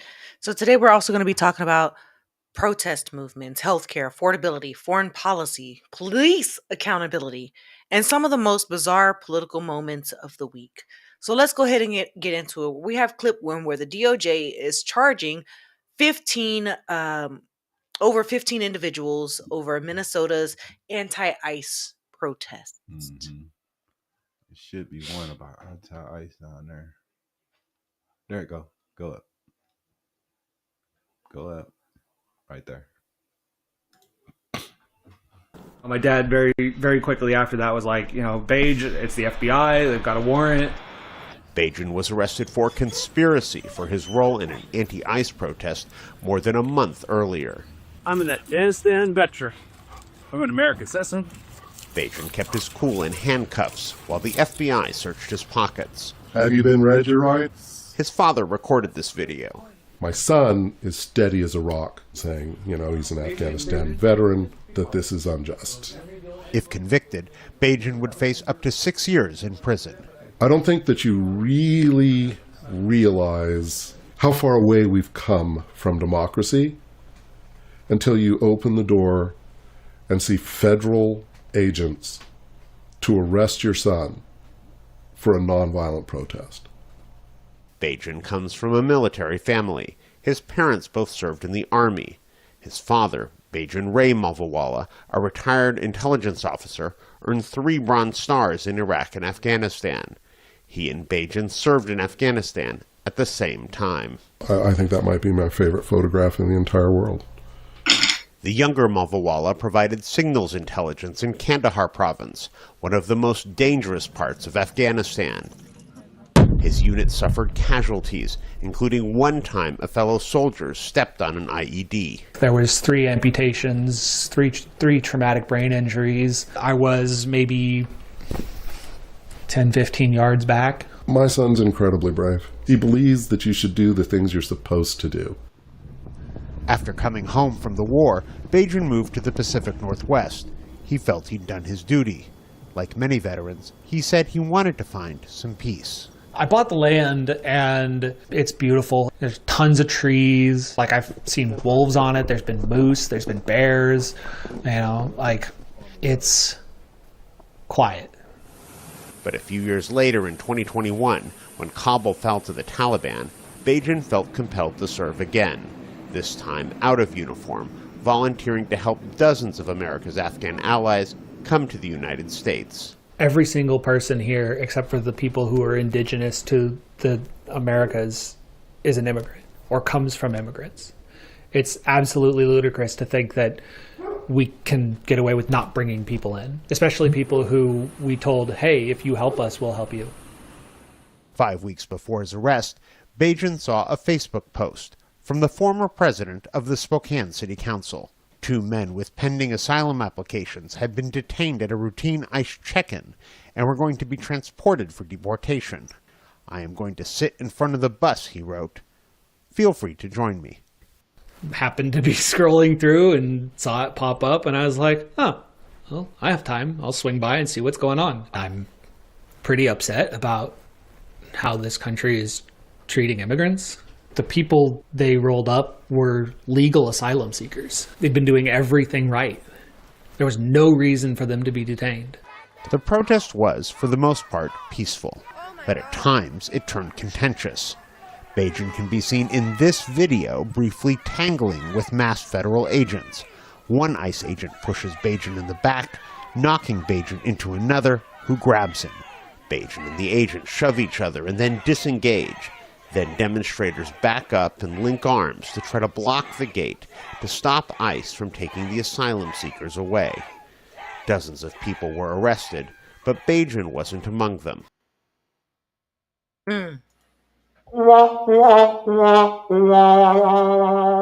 Trump administration is trying to stop people from going out and proving that they can stand for their First Amendment rights. Mm-hmm. They don't want people to talk. They don't want people to protest. But we're supposed to believe their insurrection was all peaceful. But if anybody else stand up against what they're doing, they're a criminal. Like, this is ridiculous. And I don't understand the Republican Party and their bullshit. They want to be able to stand up. When Obama was in office, they was going around protesting everything. Everything. They protested. They didn't want health care. They protested. They protested everything. Tax enough already. He didn't even raise taxes. They still mad about tax enough already. And didn't even touch them. Tea Party, this, tea. They didn't, these motherfuckers, they protested every day. No one had a problem with them protesting. Protest all you want. That's fine. It's part of your... That's a part of a First Amendment rights. Right. But anytime that fucking Democrats, they come in, Antifa, and arrest them, put them in jail. He's arrested 15 people talking about their Antifa just because they're fucking protesting against him. These are the dumbest charges I've ever seen in the history of this country.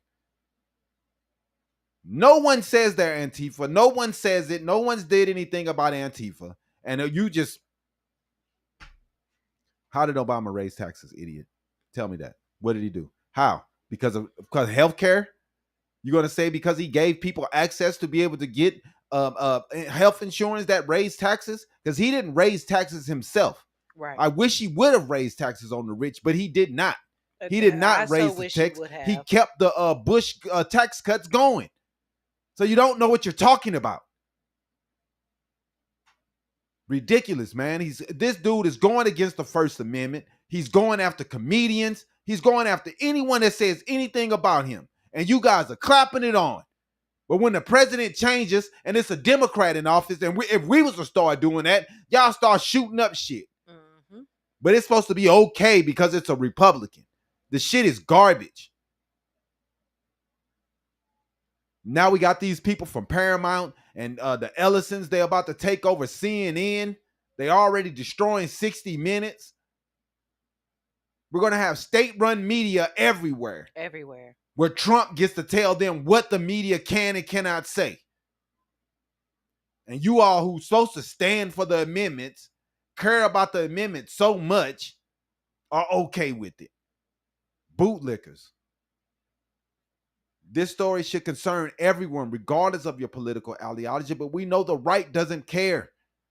These are the people who would be okay. If just like when the Germans were killing the Jews, they would be the people who pointing them out. They're Jewish. Mm-hmm. They would be the people that would turn you in because that's who they are. That's who they are. They're the people who turn the Jews in. They're the people who rode horses to try to get the slaves to come back to the South. These are the people we're dealing with. That's MAGA. The worst people that ever existed. Fox News needs to be off air, not CNN. Man, we need the fairness doctrine back. Man. You should not be able to say anything about a Republican without a Democrat being able to come into that same space and being able to rebuke what that Republican just said. That part right Period. there. For every minute that a Republican talk, a Democrat should have to be able to talk also. Yep. Agreed. And the Republicans do not want that back, because that is what took us down this hole that we're in, where we got such divisive news. Mm-hmm. Bring back the fairness doctrine. It was bullshit that it was fucking taken apart. We had news back in the 80s and the 70s. Since the 2000s, since the fairness doctrine was torn apart, we've seen nothing but biased news. And the biased news has done nothing but tear this country apart. 15 people are now facing federal charges from the Trump administration connected to anti-ICE demonstrations in Minnesota. Did Obama go after y'all for the Tea Party administration? For the Tea Party protests? I don't think he did. Did Obama arrest anybody for protesting against him? They had pictures of him hanging on a noose. They had pictures of him as a monkey. They were doing all the racist pictures that you can think of against Obama. Did he arrest them? Did he put them in jail? No, because that's their First Amendment rights. Exactly. Trump administration, go arrest them. They're anti-American if they're anti-Trump. The defense attorneys say these aren't criminal masterminds. He says they're community members, mutual aid volunteers, workers, union members, and neighbors, and people who just went out to protest. People that just went out to protest. Community members. So what's interesting here is the language that's being used. The government is framing this as a conspiracy, while supporters of the defendants are framing it as a political protest. And that's always the tension here in America. And at what point does protest become criminalized? At what point does dissent become conspiracy? At what point does me using my First Amendment right, freedom of speech, freedom of assembly, freedom to protest, become wrong? When am I not allowed to do that? Since when? Right. So let's go into clip 2.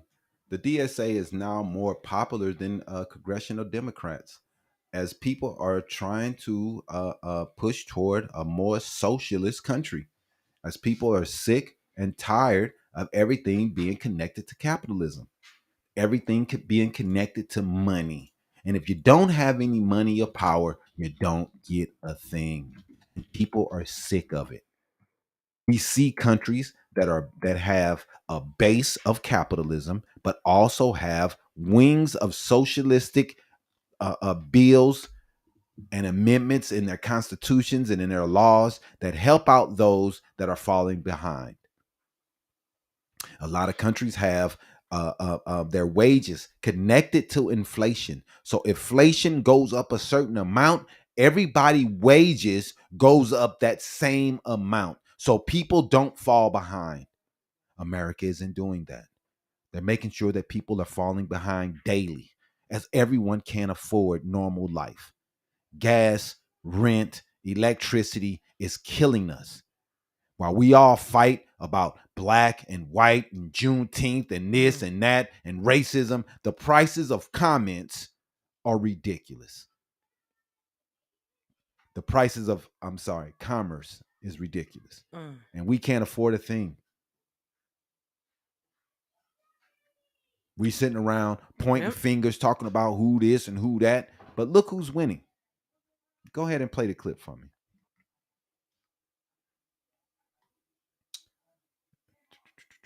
Go down, go down, go down. Go down, go down. There's socialism. Among Democrats themselves, Democratic Socialists of America have a higher net favor rating than the Democratic Party does, at least those who are members of Congress. I mean, just take a look here. Dem Socialists of America, plus 17 points. Democrats in Congress, plus 4 points. Plus 17 points for Dem Socialists of America, people like Mandani and people like the mayor of D.C. who's running for the mayor right now. The socialistic programs like putting grocery stores in food deserts. to help these people with the diabetes and the overweight problems that they have because they don't have grocery stores. They don't have access to fresh fruits and vegetables because all the grocery stores have ran out of these neighborhoods. Making childcare affordable for everyone. Making sure that the prices are capped. Now, in all of the white countries in the world, they have all these policies. Norway, Sweden, all of these places that's all pretty much all white. They have these policies. But in America, because we have a minority, the white people here are not feeling that. They don't want to give the minorities access to these things. They don't want health care for all because then black people may get access to that. You can call it communist if you want to, but Norway, Sweden, you wouldn't call those places communist. And they all have free health care. They all have a child care capped at a certain price.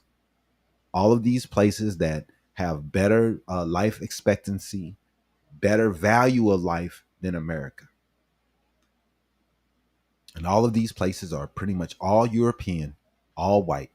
And they're able to put these rules in place. But since America is a country that has a lot of minorities, a lot of natives, a lot of Mexicans, a lot of black people, the Europeans here do not want to put that in place because they feel as though that somebody may get health care that they don't deserve. Yep. Because they feel as though people should die if they don't meet their criteria of who a good person is. They feel as though they should be the bearers of who is good and who is bad. They don't want free health care. They don't want access to child's care for everyone. Yep, I agree. Mom Donnie is putting down the blueprint and he's doing a good job. He's fixed their budget. He's fixed their budget. The city is doing great. Crime is down. Yep. He's giving the workers more money. He's giving incentives to the workers instead of to the businesses. Like always, these people have made enough money off of our backs. The people deserve something for once. Republicans want to just shit on people forever. And all of the Republican people in Kentucky and West Virginia that's poor as fuck don't have $3. And they still voting for this shit because they hate black people that much that they'll rather live in a fucking shack than to see a white or somebody black get something. Yep. The states of West Virginia and Kentucky and Alabama, the poorest places in the country, filled with white people. And they don't give a fuck because they're okay with it as long as they feel like black people and the Mexicans are in a worst off situation. Terrible. You're right. They would. But this is one of those statistics that should be sending shockwaves through Washington. And according to recent polling, the Democratic Socialists of America are viewed more favorably in than congressional Democrats. And that should tell you something. That is the way to go. And I say it all the time. If a Democrat is not talking about free health care for all, or health care for all, or Medicare for all, universal child care for all, we don't want you to run for fucking government. Go sit your ass down somewhere. Because right now we got to push for the things that really going to make a difference in this country. Healthcare for all is one of them. I'm sick and tired of seeing people losing everything because they can't afford healthcare. I'm done. And the Republicans can sit around and say, oh, we don't want that. I don't care. Right. We don't care what the fuck they want. But we know they'll take advantage of it when it's put in place. Quickly. But we do not want to hear it anymore, man. I'm sick of it, man. It's over. If you're not pushing for these things, we don't want you to run for office. Yeah, Kentucky's already in the tore up Kentucky with that liquor. That was their biggest jobs that they had out there. Exactly. They didn't laid off all type people. It hurt Tennessee too with their whiskey. Yeah, man, a lot of places. Canada bought a lot of whiskey from us. They did. And we laughing at them, and look who's and hurt. It's hurting our business. Look who's hurt, the South, because that's where most of the whiskey come from. They don't feel represented. They don't feel that their economic concerns are being addressed. The poor people don't know. And when voters stop believing traditional institutions will solve problems, they start looking elsewhere. And that's why the democratic socialists are building right now, and they're growing into something. Yeah, Israel has healthcare, and we pay for that shit. We pay for it as we hand them more and more money. They got healthcare for all. We don't. Shit's crazy. You're right. It is. But whether you're conservative, moderate, progressive, or a socialist, that's the takeaway. This isn't necessarily an endorsement for socialism, but it's an indictment of the status quo. We no longer want to see things continue to go the way that they're going. We want Americans to be able to have access to affordable health care, access to affordable childcare, access to be able to have our wages match inflation. We want to be able to afford things that we used to be able to afford.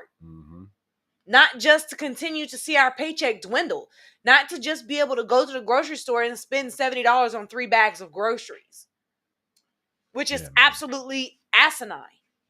We have to do better. We have to do better, man. So now here's a political bombshell.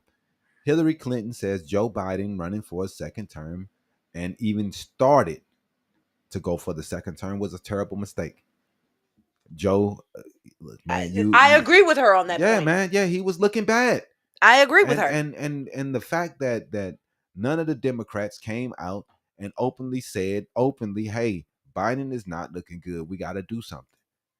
And the minute that we wasn't able to put together an entire platform for people to vote and go against Kamala and say for sure if they want that to be the person to represent us in the election, things would have came out different.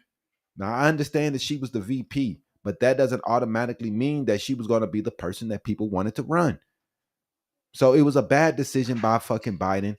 And that's I have to agree. That's coming from one of the most influential Democrats in America. So go ahead and play that clip of Hillary.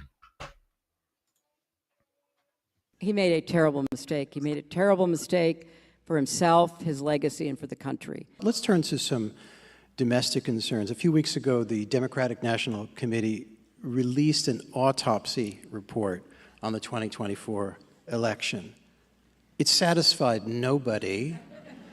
Not one person did it satisfy, except for maybe the Bidens, because it didn't mention Joe Biden's decision to run. When you look back on his decision to run, did he make a terrible mistake? He made a terrible mistake. He made a terrible mistake for himself, his legacy, and for the country. He had said that he would not run again. And, counterfactual narratives are always a bit tricky. But I believe if he had kept to that plan and said in, say, the late summer of 23 that he wasn't going to run, that he was going to pass, the torch to the next generation, we would have had a real contest. And very sadly, I believe whoever emerged from that contest, whether it was the vice president or a governor or a senator or anybody else, would have beaten Donald Trump. Yeah. She's right. She is 100% right. Go ahead. You're right. But here's the political bombshell. Hillary Clinton said that Joe Biden running for a second term was a terrible mistake. And that was coming from one of the most influential Democrats in American history. But she was absolutely right. And what's fascinating about this is that the conversation is finally happening publicly. Many Democrats have privately worried about Biden's age and his electability. And now prominent party leaders are finally saying it openly. They're finally acknowledging that, yeah, he probably shouldn't have ran. He probably should have had Kamala run from the jump. Right. That would have given her the additional time that she needed to win the people over. Mm-hmm. Yeah, man. I mean, you have to agree with her, man. Her argument is straightforward. It is. And had Biden stepped aside, Democrats could have held a competitive primary. Mm-hmm. And that primary would have maybe selected the person that would have beat Trump. But Kamala, I just, people were not excited about her. And regardless of who she was and what she represented, it doesn't matter. The people was not excited about her, and people were not going out in droves to vote for her. And that's the reason why we have what we have in office today. Mm-hmm. Now, regardless, man, we can go back and we can try to rehash it over and over again, but it was a bad decision for Biden to keep it secret and keep quiet about not running that whole year of 2023. That was a bad fucking mistake. And the country is suffering because of it. Period. Kamala, it doesn't matter why you didn't like her. We should have had a primary. And if she would have won that primary, that would have been okay. Then she would have had whatever from there. But the fact that we didn't have one, and the fact that she was just put in that place, was not good enough to get over the hump that we were going through at that time. Right. And in her view, whoever emerged would have defeated Donald Trump, and I agree. But that's a debate that will continue for years inside Democratic circles, and it's a conversation that we'll continue to have. Right. Kamala could have started in 2020 and it would have helped her.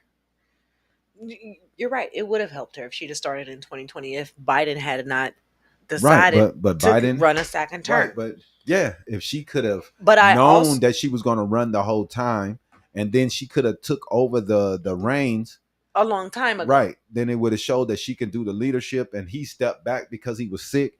That would have showed that she could be the president. I also believe that another thing that hindered her campaign was that she never really had her own identity as a candidate. Most of her talking points were based off of Biden's talking points. She should have had her own identity, and this is what I'm going to do as a candidate. And they should have focused a lot more on that versus her taking over Biden's campaign. Right. Is basically what they did, you know? Yeah, man. I mean, like I said, she it doesn't help us now. But at the same time, they should have done more to let everyone know so we can get into the primary earlier. No, the black community, you made some strides with black men. I think 85% of black men voted for Kamala, and 95% of black women voted for her. About 23% of black men voted for Trump. Right. 20. It's about 23. 84. Yeah, something like that. But it's a very, very low number. So no, the black community did not wake up and vote for Republicans. You're wrong. But more black men did vote for Donald Trump than before. And I do think that we have a misogyny problem in this country. That's why we were only one of the only countries that have not voted in a woman. I don't think that America is ready for a woman leader. We're not. We are a dark ages country. We live in the dark ages. We're very misogynistic. Machismo is something that we care about, and we're probably going to be one of the last countries to have a woman. Mexico was able to get a woman leader before us. That shows a lot, and I don't think that those things will change anytime soon. We have to have a man because, unfortunately, a lot of people would rather see the country destroyed than vote for a woman. They would. They would rather see what happened. Trump went against two women. Both times the women lost because we would vote for a man. If it was a man, the man would win. Biden was a shell of himself.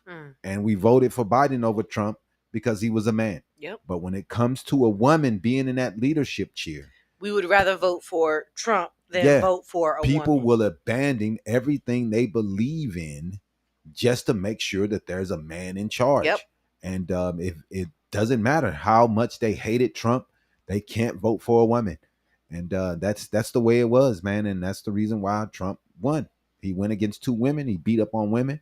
And America is not ready to make that decision to have a woman as a leadership. So that's what happens. You're right. But let's go ahead and get into this next clip where we're discussing Medicare for All, which is returning to the conversations. Like you said earlier, we need a candidate who's going to be pushing forward Medicare for All. And Daniel Biss is making the case for Medicare for all for tens of thousands of Illinois residents reportedly who've lost their ACA coverage, which we all know that healthcare remains one of the most important emotionally charged issues in America. If you are not healthy, you cannot work. And if you cannot work, that means that you're using government assistance, right?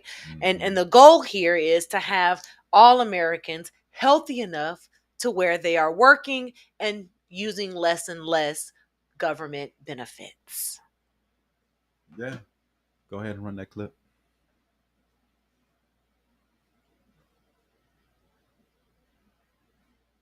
It's on there, and there's a dude. It should be at the bottom. There you go. 92,000. That's how many people in Illinois had health care on the Affordable Care Act exchange on January 1st and don't today.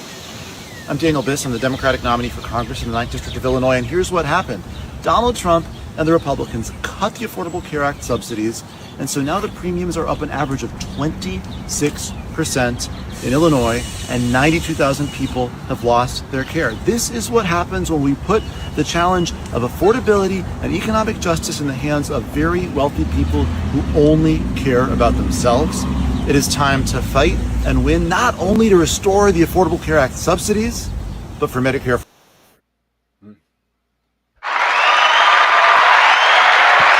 Because healthcare isn't a theoretical situation, man. Everybody gets sick, man. Everybody has to pay for this shit. Everybody eventually needs care. Yep. And every election cycle, we're told solutions are coming. The Republican Party keeps promising a fucking deal. Yep. Keeps promising the Medicare that they're going to come up with. And every time they come out with nothing. Nothing.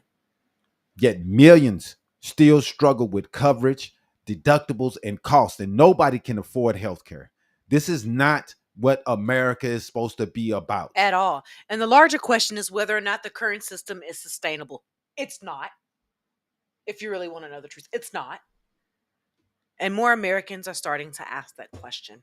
Yeah, man. We're Why sick of it.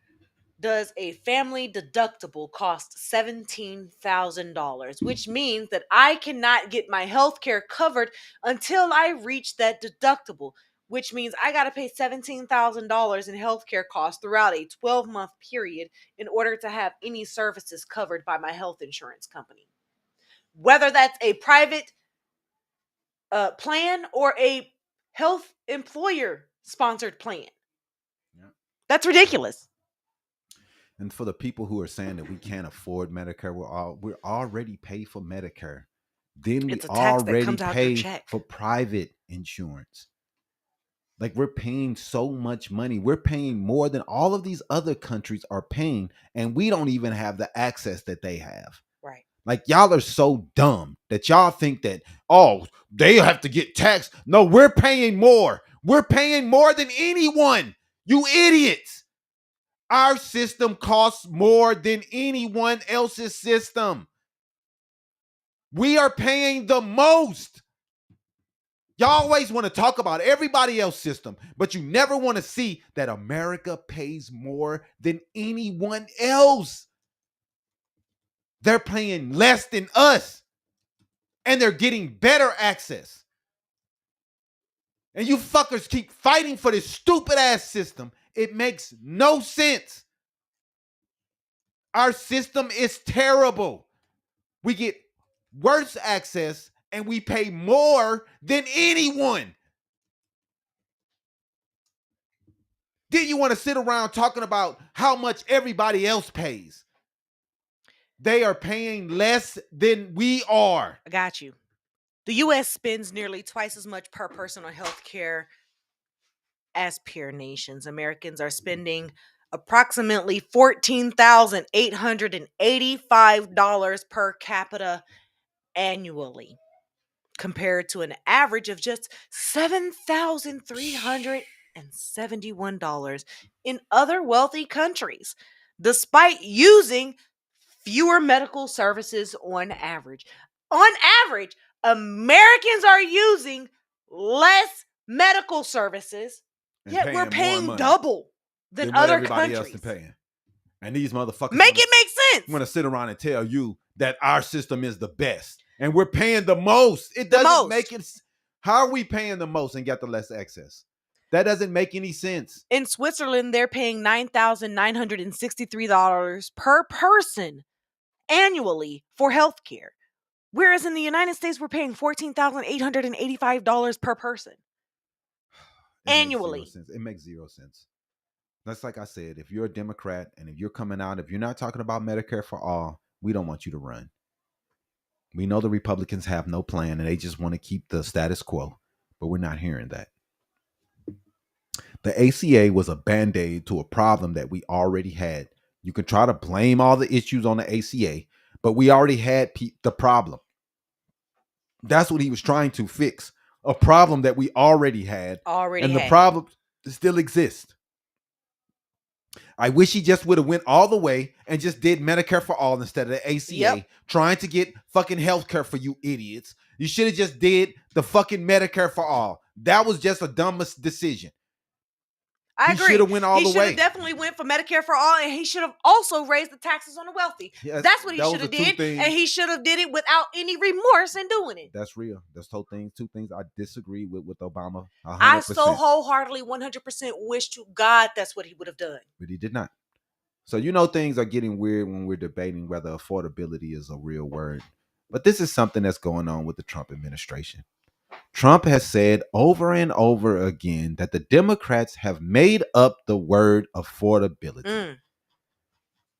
He's saying America has the strongest economy today it's ever had and suggests affordability concerns are being exaggerated. It's all a lie.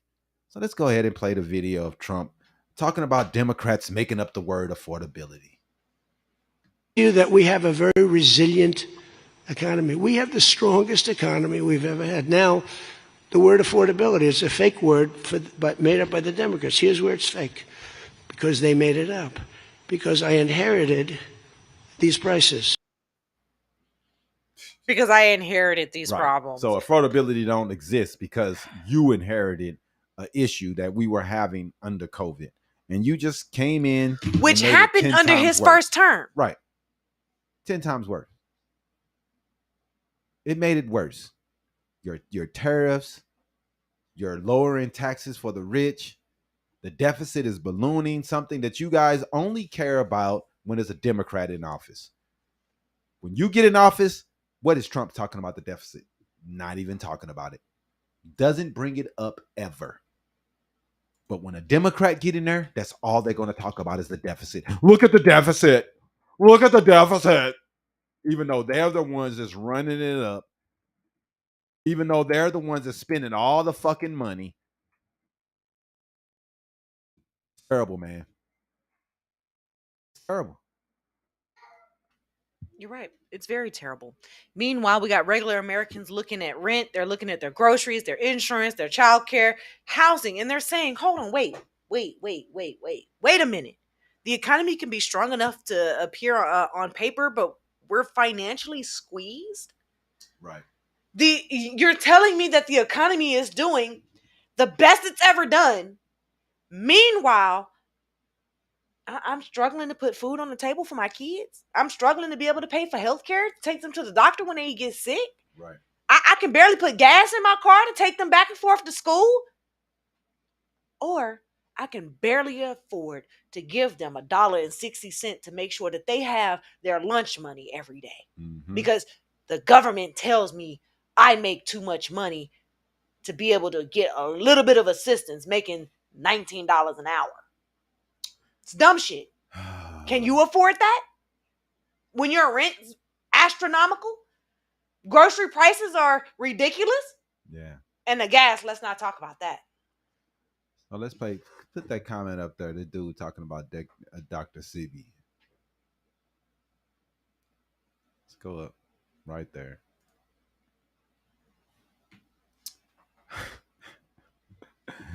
So are you going to put a herb on a broken leg? When you have a heart attack, are you going to put a herb on it? When your lungs collapse, are you going to put a herb on it? Are you going to put a herb on it when you suffer from a stroke? Like, dog, what are you talking about? You're going to have to go to the hospital at some time. I know it sounds great. You listening to Dr. CB, but if you have a fucking stroke, you're going to the hospital. If you break a leg, you're if going you have to a the heart hospital. attack, you're going to the You're hospital. going to the hospital. You're not going to put a herb on it. So I know it sounds good that Dr. CB, but in the real world, you got to go to the fucking hospital. And if you're a woman and you need to give birth, you're going to go to the hospital 9 times out of 10. Not many women have home births. All the money we're already paying to a healthcare system that doesn't do anything with us. We need a system that works. The system we have right now is not working. People are losing their homes. They're losing everything trying to pay for their Medicare. This is not the system that it was supposed to be. This is not good. And that's the political challenge. Statistics do not vote. People do. And people vote based on how their lives feels. And right now, when you can't afford healthcare and you can't afford to get certain things taken care of that you are suffering from because you can't afford it, is ridiculous. Now let's go to the next clip. Fox Business inflation isn't bad if you ignore food and energy. Ignore food and energy? Exactly. What? We only got a few more clips. Which one is this one? Inflation? Yeah. You know, listening to Kevin Warsh, he speaks a little bit differently. It's not too Fedese, right? But you can read through the what he's saying there about what's coming next. You can, and I think the market read the fact that they think that the Fed's going to be raising interest rates, at least once this year and maybe once in the first quarter next year. But like you said, he didn't really come out and say that. The market's leaning that way. And the biggest wild card in this inflation thing right now is oil. And there's a debate. Should you, when you have an oil crisis, perhaps the wrong thing to do is to raise interest rates because you can slow the economy and make things worse for people who are struggling, right? But if we're past that point, then you could potentially raise rates to lower overall inflation. But even though inflation's been coming in hot, Brett, I'm seeing signs when you exclude food and energies, it could be leveling out. We saw inflation expectations fall from the University of Michigan. We've seen the core rate start to cool off a bit. So we may have seen peak inflation. And if we get this oil deal, we could be talking about disinflation hopefully next year. You sound kind of bullish. I am kind of bullish. I'm bullish on America. I mean, this is the perfect world. Get rid of the terror threat. If Iran joins the world community, starts doing business, we could be in an economic boom. And you got to credit the U.S. energy industry. They rose to the occasion. Record exports, record production. They stepped up. Dog, I almost laughed when I heard what he just said. Inflation isn't too bad if you exclude food and energy. The things that you need to survive. That matters the most. Inflation is not that bad if you stop eating, if you starve, if you don't have lights on in your house. Man, dog. And the crazy part is that MAGA is falling for this stuff. That they're okay with this shit, man. Imagine telling someone struggling to pay their electricity bill and their groceries that inflation isn't the problem. This dude said technically economists use core inflation metrics for certain reasons, but politically that argument lands terribly because nobody can exclude food and energy from real fucking life. Exactly. Voters shouldn't have to tell the government to fix the problems that the government created. Well, guess what, you big dummy? You're the one that voted for those people in government to be in government. Man. So yes, if they have a problem that they cannot fix, you as a voter should be able to provide a solution. Say, hey, this might fucking work to fix your fucking problem. I don't know what you're talking about, man.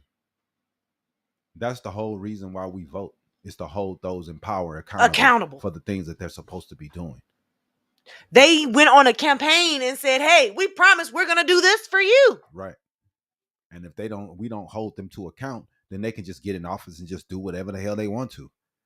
So we're cause whatever problems they want to cause. Right. So it's garbage that you think that we shouldn't hold them accountable. What are you talking about? Right.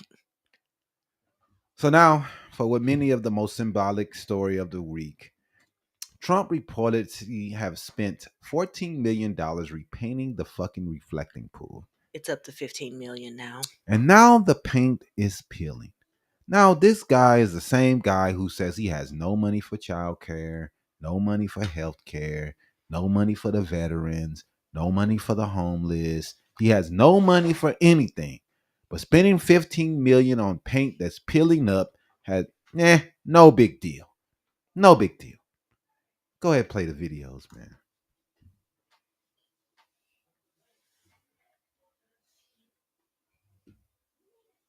The blue stuff around the edges is his paint peeling up that he put to try to make it blue.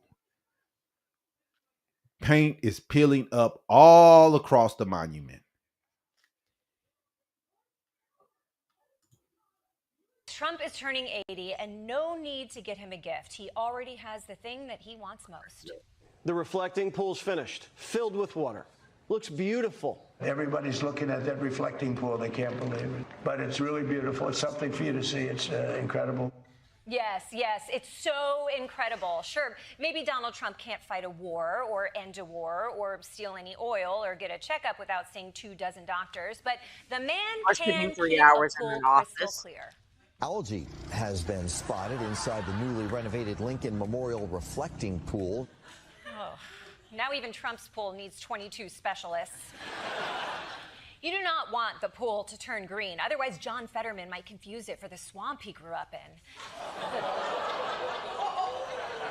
Oh, a lot of Fetterman fans in the audience. Okay.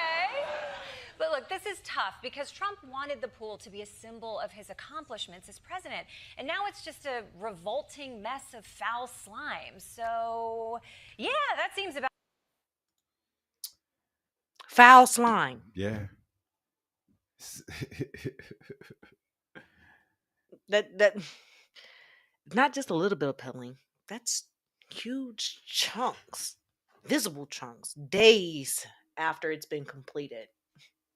That's just crazy. Like the fact that that the East Coast has a lot of humidity during the summer months, and you're going to drain and clean and repaint and resurface the Lincoln Memorial to this blue color because you want the water to be reflected as this vibrant blue color. Yet you fail to realize that when you paint a pool or this particular memorial any dark color, that the sun is going to heat that up exponentially. Whatever. Which means it's gonna heat 10 times faster than it normally would. Which means algae is gonna be created 10 times faster than it normally would. And officials say that hydrogen peroxide only affected the edges. Then another clip emerges showing even more damage. The story just keep getting worse and worse. It just looks bad, man. Was there another one? Or was that it? I think I played both of those for the memorial. So the reflecting pool has become a metaphor for Trump's presidency and how terrible that shit is falling apart. Mm-hmm. It is. Very. But Trump has reportedly wanted the reflecting pool to symbolize his accomplishments, and now it may symbolize something else entirely. Failure. And him failing in big clumps. And whether you support Trump or oppose him, this is political comedy gold. It's hilarious to see these people fail. It's a Saturday Night Live skit. Right. He brought out posters talking about how big the monument is and how big the reflecting pool is and how he's the only one that can make it good and it's going to be blue. It's been left alone for years for a reason. And they already do certain things to it to make sure the algae doesn't build up. Every year they clean it out. They drain it, they clean it, they resurface it, repair it. You know more than 100 years of experience and you coming in and just being like, I can do what I want. I'm going to paint it. It's stupid. It's dumb as hell. And all this money he's spending to make it blue is dumb. The water does not have to fucking be blue. We don't care at all. And obviously, when you look at the area, because of the algae and the weather in the area, it's not going to be blue. Just stop it. The visuals tell a story of failure from the Trump administration, where they try to make themselves look like they're so great. Before the paint, before the peeling, the explanations, the bullshit excuses. It's almost too perfect, man. It's all a big fucking joke. And Trump is the motherfucking jester because he looks like a clown. Like a clown.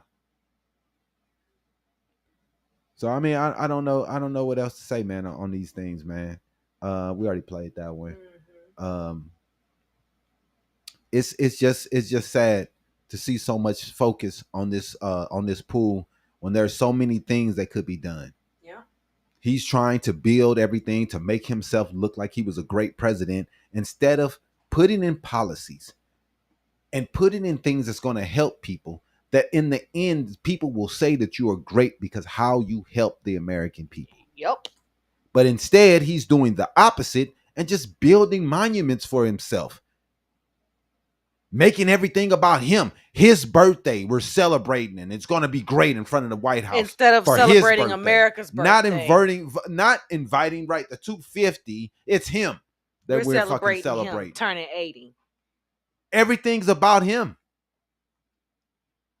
Now we do have a clip of Trump talking about the war in Israel and how it's not really helping his negotiations in Iran. It's making him look pretty silly.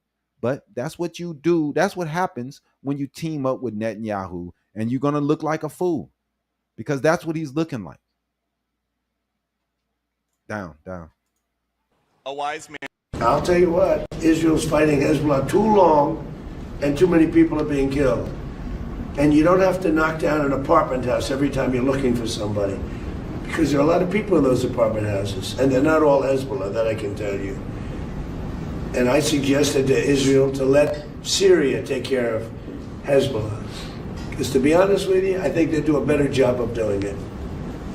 Is Netanyahu on board with And I didn't like Syria. I didn't like where 2 hours before we're signing the agreement that there was an attack in Lebanon, in Beirut. It wasn't like in the southern side, and it was in Beirut. I did not like that. I let them know that.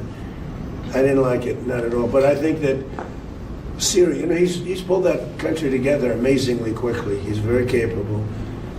And he's been very good for me. He's protected everything that I've asked for, he's done. And if Israel can't do the job without killing everyone else, he'll do the job. Syria will do the job. Are you frustrated with Netanyahu, sir? No. We had a great relationship. We're talking about some end details. I didn't like that he did an attack based on there's a very minor little thing with some drones that were released, and he ends up doing I saw that attack. I saw where that bomb went. Did you see what happened? That was a vicious, that was too much. You can do too much also. But we've had a very effective relationship. Without us, without the United States, there would be no Israel. Without me, there would be no Israel, because no other president was willing to do what I did. I've had a great relationship with Bibi, but now Bibi has to be more responsible with respect to Lebanon. Lebanon used to be a great country. It was a country where you had professors, doctors, lawyers. The great intellect was in Lebanon. Now it's terrible. I would say of all countries, they've been treated the worst. And they can't defend themselves. And they have Hezbollah, which is a problem for them. So, no, I'm not happy with the way Israel has handled themselves with Lebanon and with Hezbollah. They should have been able to do the job faster. It just goes on forever. And when that happens, it throws a negative light on the big deal, and that's the deal with Iran. So when you ask me about Bibi, an unbelievable relationship. But Israel would have been blown up a long time ago had I not got. The longest run-on sentence in American history. Man. Dog. Like, what the fuck, dude, you just stop listening to this dude because nothing ever fucking makes sense. Like, dude, it's just a whole bunch of words just thrown together. It doesn't make sense ever. Listening to him is straight up, dude, is incoherent. Very. He makes no sense. It is terrible. But this was perhaps the most surprising foreign policy statement of the week, man. He couldn't say too much because he has to kiss Israel's ass. So he can get that deal signed. But he wanted to make sure that he let Israel know that they're doing some things that he doesn't like. Mm-hmm. You know, he says Israel, he's done. He has done more for Israel than any other president because most presidents stayed neutral on most of the things that he went all Israel on. Moving the moving the capital, moving the buildings in Israel and making everything all about Israel and saying fuck the Palestinians is what Trump brought in. Because he doesn't care about the Palestinians at all. And most other presidents said this is a two-state situation. And he went in there and said, I'm all about the Jews. Fuck them. Trump openly criticized Israel's military campaign, which is something we've never seen him do. Yeah. He doesn't like what they're doing in Lebanon and expressed concern about civilian casualties. Mm-hmm. But historically, criticism of Israeli military operations from American presidents has been often measured and has often been cautious. So hearing these particular comments caught a lot of observers by surprise. Yeah. They're like, hold on, wait, what? Right. American president now has something to say about what we're doing? Right. And That's never happened before. Israel could do no wrong in the eyes of America. And that's something that has to change from next leadership. Israel does some things that's incorrect, man. But there was a reason why most presidents stayed out of what Netanyahu was trying to do in Iran and in Lebanon. He wants a reason to blow these people up because it says in their Bible or their book that they're the chosen people, so they can go and kill everybody because they're supposed to have that land. Mm-hmm. Like, it's crazy. You know how much land in this world has been taken over by other people and invaders? You know how much land we would have to be giving back to the original owners if we was to go around and say, hey, let's give the land back to the people that's supposed to have it. Because America isn't supposed to be for the Europeans. They took it, they killed, they murdered, they shot, they wiped out groups of people for they can have this land. The Israelis, they lost their land a long time ago. They was ran out of the Middle East. I don't know why they are the only people who are supposed to get their land back. The natives can't get their shit back. Can the Africans get back North Africa as it's been taken by fucking Arabs? The whole North Africa? Right. They've taken pretty much every country across the North Africa. Can South Africans take back the land that the South Afrikaners have taken from them? This is the only place in the world where the motherfuckers get to take back land that they haven't had for thousands of years and kill everybody in the name of it. How much land in Africa was lost to the black people and taken over by Middle Easterns? How many areas, Morocco and all these areas where they took out the Berber people who were living in North Africa, took them all out. The wars that was lost. We're not trying to go back and rehash those, are we? Right. Nah, Africa should not be the U.S. problem. But why should the Israel be their problem then? Why should we take on Israel's problems? We don't take on no one else's problems. Right. If we're not going to take on African problems, we shouldn't take on Israeli problems. Right. Why should we fight for the land that they're supposed to be for theirs? If we're not going to take over Northern Africa and all the places that's been taken over by Middle Easterns who went to Africa and took over shit and killed people. We are the original owners, but y'all dumbass think y'all African. Well, if you look at the world and you look where people look like me, Population they're started in Africa where people were dark skinned. People look like me, they live in Africa. Am I going to say I'm British when all the British people look white? Like, I don't understand what the fuck you're talking about, though. I don't get it. Where are we supposed to be from then? What are you talking about, bro? Because that makes no sense. None. So the DOJ sides with Elon Musk against NAACP lawsuit about their pollution with their data centers in black neighborhoods. I think we got that video too. Yeah, we do. It's at the top. There you go. This is Democracy Now!, democracynow.org, The War and Peace Report. I'm Amy Goodman with Nermeen Sheikh. As the SpaceX IPO grabbed headlines this week, rocketing Elon Musk to trillionaire status, the Department of Justice has now intervened on behalf of SpaceX in a civil rights lawsuit over potential violations of the Clean Air Act involving one of its XAI data centers.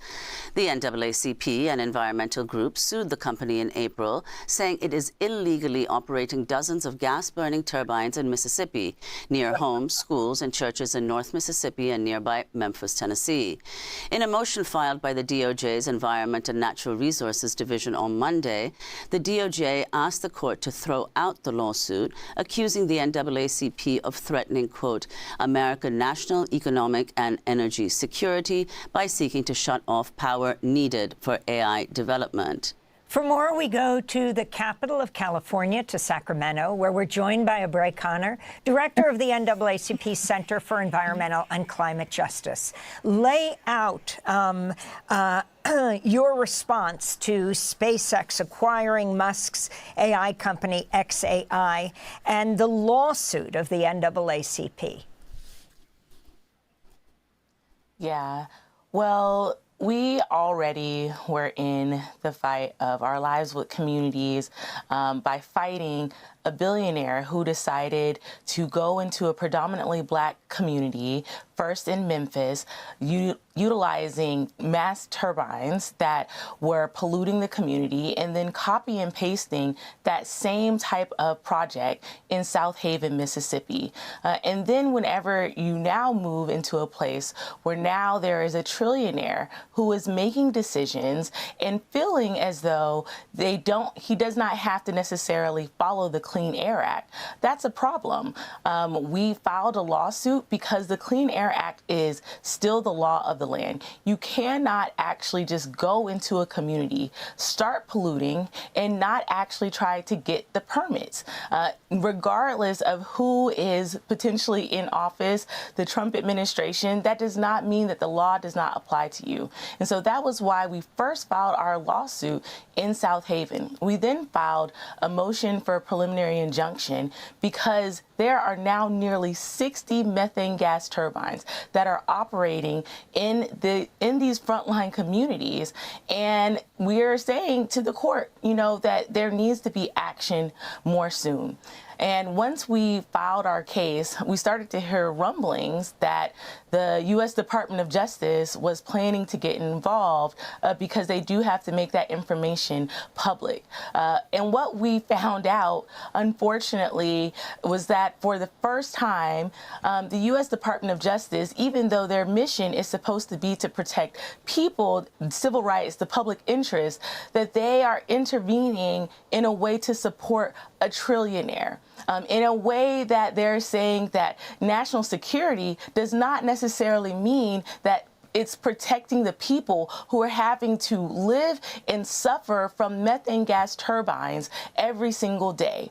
That the security of whatever this Iran war or memo or whatever that is more important than the people who are actually being harmed every single day.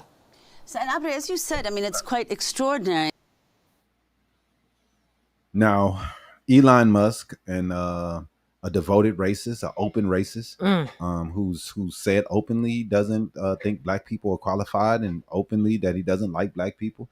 He's been pretty open about it. Right. Then for him to go and put his turbines and all his gas burning pollution in black neighborhoods, and then the DOJ saying that we can't do anything about it. It's just ridiculous. And then the Clean Air Act is going to be something that they're going to be able to use to try to fight this, because these data centers are just polluting, air pollution, sound pollution. They're just polluting the areas. And they love to put it in black people areas so black people can get all these cancers and all these diseases. Then they can't afford health care. They all just die, and they don't care. Because the insurance it's poor companies people are now going to say that, oh, you have a pre-existing condition. We they can't don't cover care, you. man. And that's the way they treat. That's the way people are treated, man. And it's so. This is amazing that we're going to sit here and let these people get away with it, because people. Oh, I don't like the NAACP. Yeah, because you don't like black people. And it's all good, man. But I hope they keep the fight up, because this stuff is ridiculous. Environmental injustice. Very. And the DOJ has taken the position of supporting Elon Musk's side in a litigation involving pollution concerns raised by the NAACP and more. The issue here isn't just simply pollution, it's power. It's Elon Musk's bitch ass always doing whatever the hell he wants because he's rich. Who gets to decide what happens to any communities? He shits on these communities and pollutes them with noise pollution from his fucking AI and fucking air pollution. And these data centers. Who has standing and who gets heard? Yep. Because historically, black communities have often carried a disproportionate environmental burden. That is why these particular cases matter. We see a lot of these data centers, they're popping up, and majority of the neighborhoods that they're popping up in are minority neighborhoods. So now minorities are having to deal with the noise from these centers. But, you know, the Mississippi, in addition to that, Mississippi is saying that, you know, they've had one of the most heartbreaking stories this year. A 1-year-old child is dead and a mother is searching for answers. And the people are questioning whether or not accountability will ever come, and will justice ever be served for 1-year-old Keon Wiley. Yeah, let's go ahead and play that clip, man. Her talking about, I think it's on there, isn't it? There you go. Marcus Keith. Valencia Wiley. Valencia Wiley lost her son to the negligence of law enforcement in Senatobia, Mississippi. Can you please tell what happened? It was me, my son, and another friend of mine who was at Walmart. As we was leaving out the Walmart, they tried to stop her, but I kept walking because it had nothing to do with me. By the time me and my baby got in the car, she came, and then when we was backing up, they was running out the come. I raised my baby up because they withdraw out their gun. She had no tent. I raised my baby up trying to show them that he was in the car. So she was backing up and she hit a car as I was opening the door, so the door flew back in. By the time I sat my baby down, it was like 3 to 4 shots. One of the shots hit him in his rib cage, and the other shots hit her in her arm and her thigh. And we left and went to Senatobia hospital, where he was pronounced dead at the scene. And they told me I wasn't gonna be able to see him until he get back from Jackson. She got airlifted, and the police told me I couldn't leave out the hospital until somewhere I couldn't leave out, couldn't nobody come in. But I ended up walking out, and the crowd was questioning them, asking them what happened. They was like, she was shoplifting. But the passenger, it was me. They wasn't talking about me, they was talking about the driver. But on the little, what's it called, self-checkout, they can see, it's cameras, they can see when she got the diapers and walked out. But yeah, they tried to say that she forcefully was trying to drive and hit them, but they was all on the right side, and she was driving towards the left. They just personally just shot in the car. Did they try to charge you with anything? No, they didn't charge me. They ain't charged me with nothing. They just let me go. And they didn't say nothing. They just kept telling the crowd that they was shoplifting. But I don't know if they found anything, because there's nothing found. Okay. And here they are in the comment section. Yeah, these people. She didn't do. She right. wasn't listening. She was When shoplifting. it's a black person, they automatically think the worst. They automatically think that it's something bad, and these are the reasons why we always get killed. These are the reasons why we die, and then it's always justified because you kill a black person because they always think some stereotypical bullshit. And she wasn't even the suspect. No, was not the suspect, and the person who was supposedly stole got away. We have not seen evidence that she stole any diapers, so we don't know for sure if she stole anything. And the person that they think stole something was not the one that got person away that they went after. So these are the things that are ridiculous, man. And because somebody reversed their car and ran into a car, they deserve to be shot. I don't understand what's going on, but this is one of the most heartbreaking stories we've covered. A little kid, a 1-year-old child, is dead over bad policing, and the mother is searching for answers. And people are questioning whether accountability will ever come. It won't. 9 times out of 10, we won't see the accountability. But the central question that's being raised here is simple: Would the response be different if the race was reversed?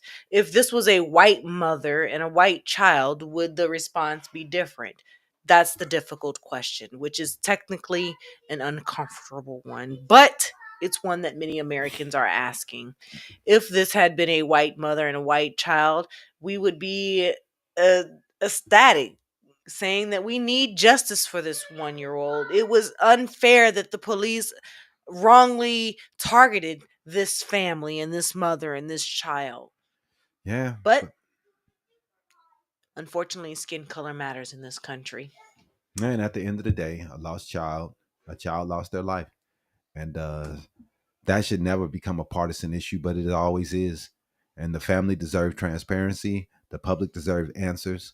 And this is bullshit. And justice requires accountability wherever the facts lead. They're always talking about black people never take accountability. But anytime shit like this happens, when the police wrongly identify suspects, they're never held accountable. They're always let go. They're never sent to jail. When police shoot first, ask questions later. Right. And when they are sent to jail, y'all are holding silences protest. For them and silent protests for them. And not only that, they're creating GoFundMes in order to help them out. Right.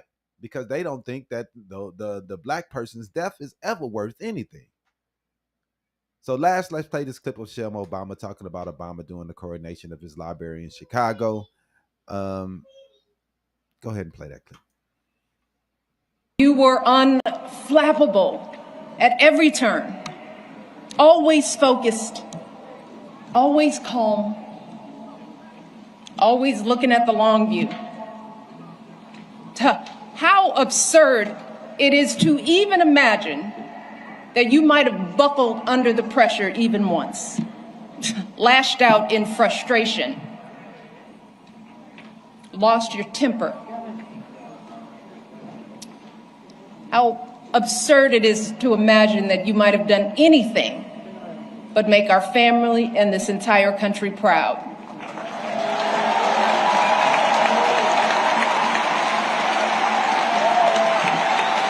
No, you were too busy.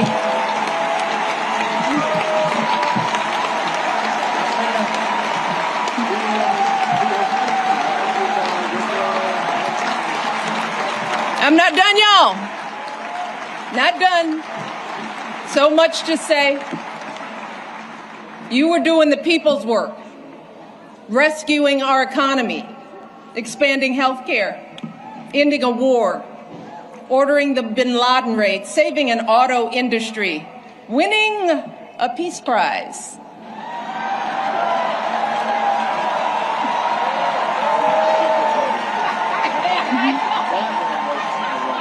Keeping us safe from Ebola, regulating the banks, standing up for marriage equality, listening to science, and comforting an entire nation in the face of unspeakable tragedies. And you did it all with such grace and class and cool that you made the hardest job in the world look like a walk in this beautiful park. Great job. great speech, great people that represent America in the best way. It was awesome to see all the presidents come together that have sense and they can work together. Republicans and Democrat presidents coming together to represent a future, not the evil that's coming from the MAGA right now, who can't get along with anyone. President Trump will not be invited to anything after he leaves the White House. Ever. No one wants to see his stank face and his stank followers who hate everybody. They think they look cool by calling her Big Mike. The only thing it does is prove your racism and hate. Only thing it do is show how shitty of a person that you are. All these white men can't take it out their eyes because they see a woman that is black, that's strong. They don't like it. They want to make sure they put her down, call her a man. They're okay with having a first lady that used to be someone that was getting naked every day. Somebody that has connections to the Epstein Island. That's fine. But disrespect the first black first lady because they can't take it. They got small minds and small penises. You could call her Big Mike all you want to. You're never going to be a better person than she is. And you're always going to be a piece of shit compared to her. And when she goes places, she will get applause. And people will look at you and boo because you're a piece of shit racist. Just like Trump. Everywhere he goes, he gets booed. No one likes him. And just like you who calling her Big Mike, you will be a fucking loser too. Nobody likes you. And we see is all white men with Oakley glasses on thinking that they can call somebody Big Mike. Fuck out of here. Doesn't matter how many times you call her Big Mike. We're okay. We know that y'all hate her. We know that you're racist. We get it. But we're not going to sit here and disrespect Trump's wife, even though Trump's wife don't even like him. She's a professional escort. We're not going to disrespect her.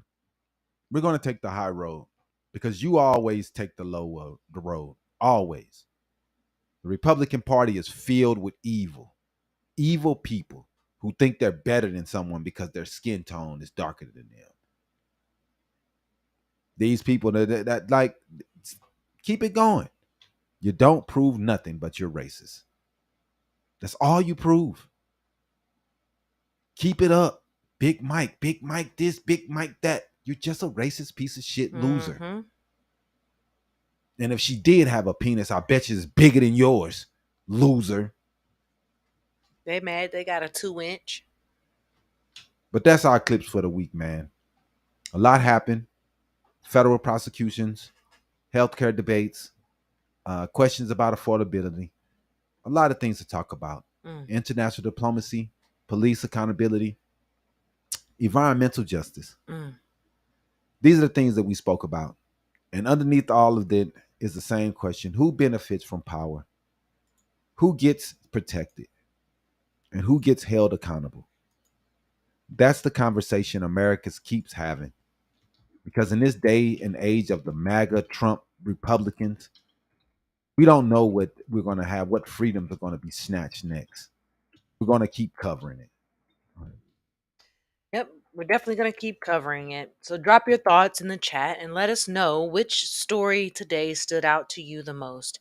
As we close today's show, it's worth reflecting on how many of these stories connect with us. Juneteenth teaches us that freedom isn't simply declared. It's not to be enforced. It's protected. It needs to be defended and extended to the people that it's promised to. And history reminds us that there can only be a gap between what is announced and what actually becomes a reality. That same lesson echoes through many of the stories we discussed today. And no matter how racist MAGA is and how much they hate Michelle Obama and Barack Obama, they will never be better people than them. Their little shitty little trailer park and their little basement that they live in with their mom will never make them better people just because they can say Big Mike. They're still a piece of shit. Whether it's healthcare, civil rights, political accountability, environmental justice, police accountability, or international diplomacy, the challenge is often the same. When will Republicans stop being racist pieces of shit? Promise versus the outcome. their words versus what really happens. They love screaming, "We're the party that released the slaves," while saying Big Mike every other word. Ancient racism. The headline versus reality. We know the reality. The MAGA is a bunch of racist cowards hiding behind flags and President Trump because they can't be their true selves in the open. All they can do is try to down black people to make their little shitty lives seem like it's better. And that's why accountability will always matter, even though Trump tries to say the word is made up, because announcements alone do not change lives. And Republican shitty racism will not just always make things worse for people like it tries to be. Right. So when we discussed Juneteenth, we talked about what people were waiting for years for freedom, and that they had already been declared 2.5 years prior. We also discussed that the Iran agreement, and we talked about a ceasefire that may or may not become a lasting peace. And even now, major questions remain about the future of those negotiations and whether or not all parties will honor the commitments that are being discussed. Two totally different stories from different centuries, but a similar lesson. Progress is never guaranteed. It's always fought for. And that's why information matters. Informed citizens matter. That's why journalism matters.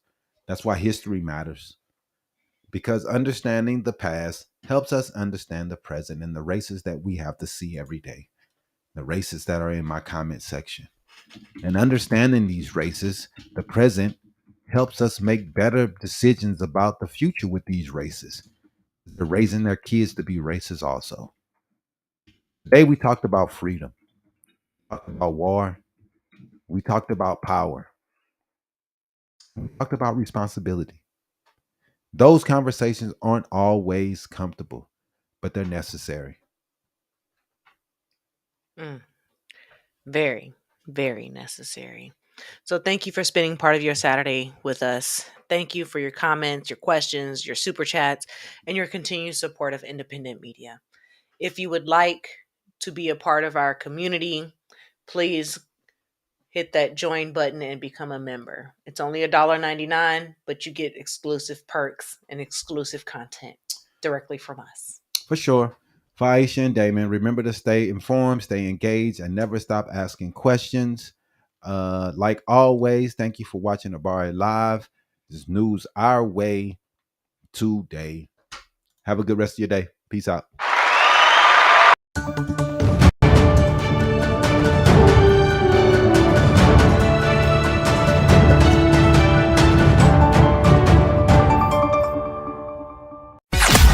Thanks for watching another episode of Habari Live. Make sure to subscribe to our YouTube channel and get updates on news, the podcast, and more. Follow us on Facebook and Twitter. And don't forget to visit www.habarientertainment.com. See you next week. Peace.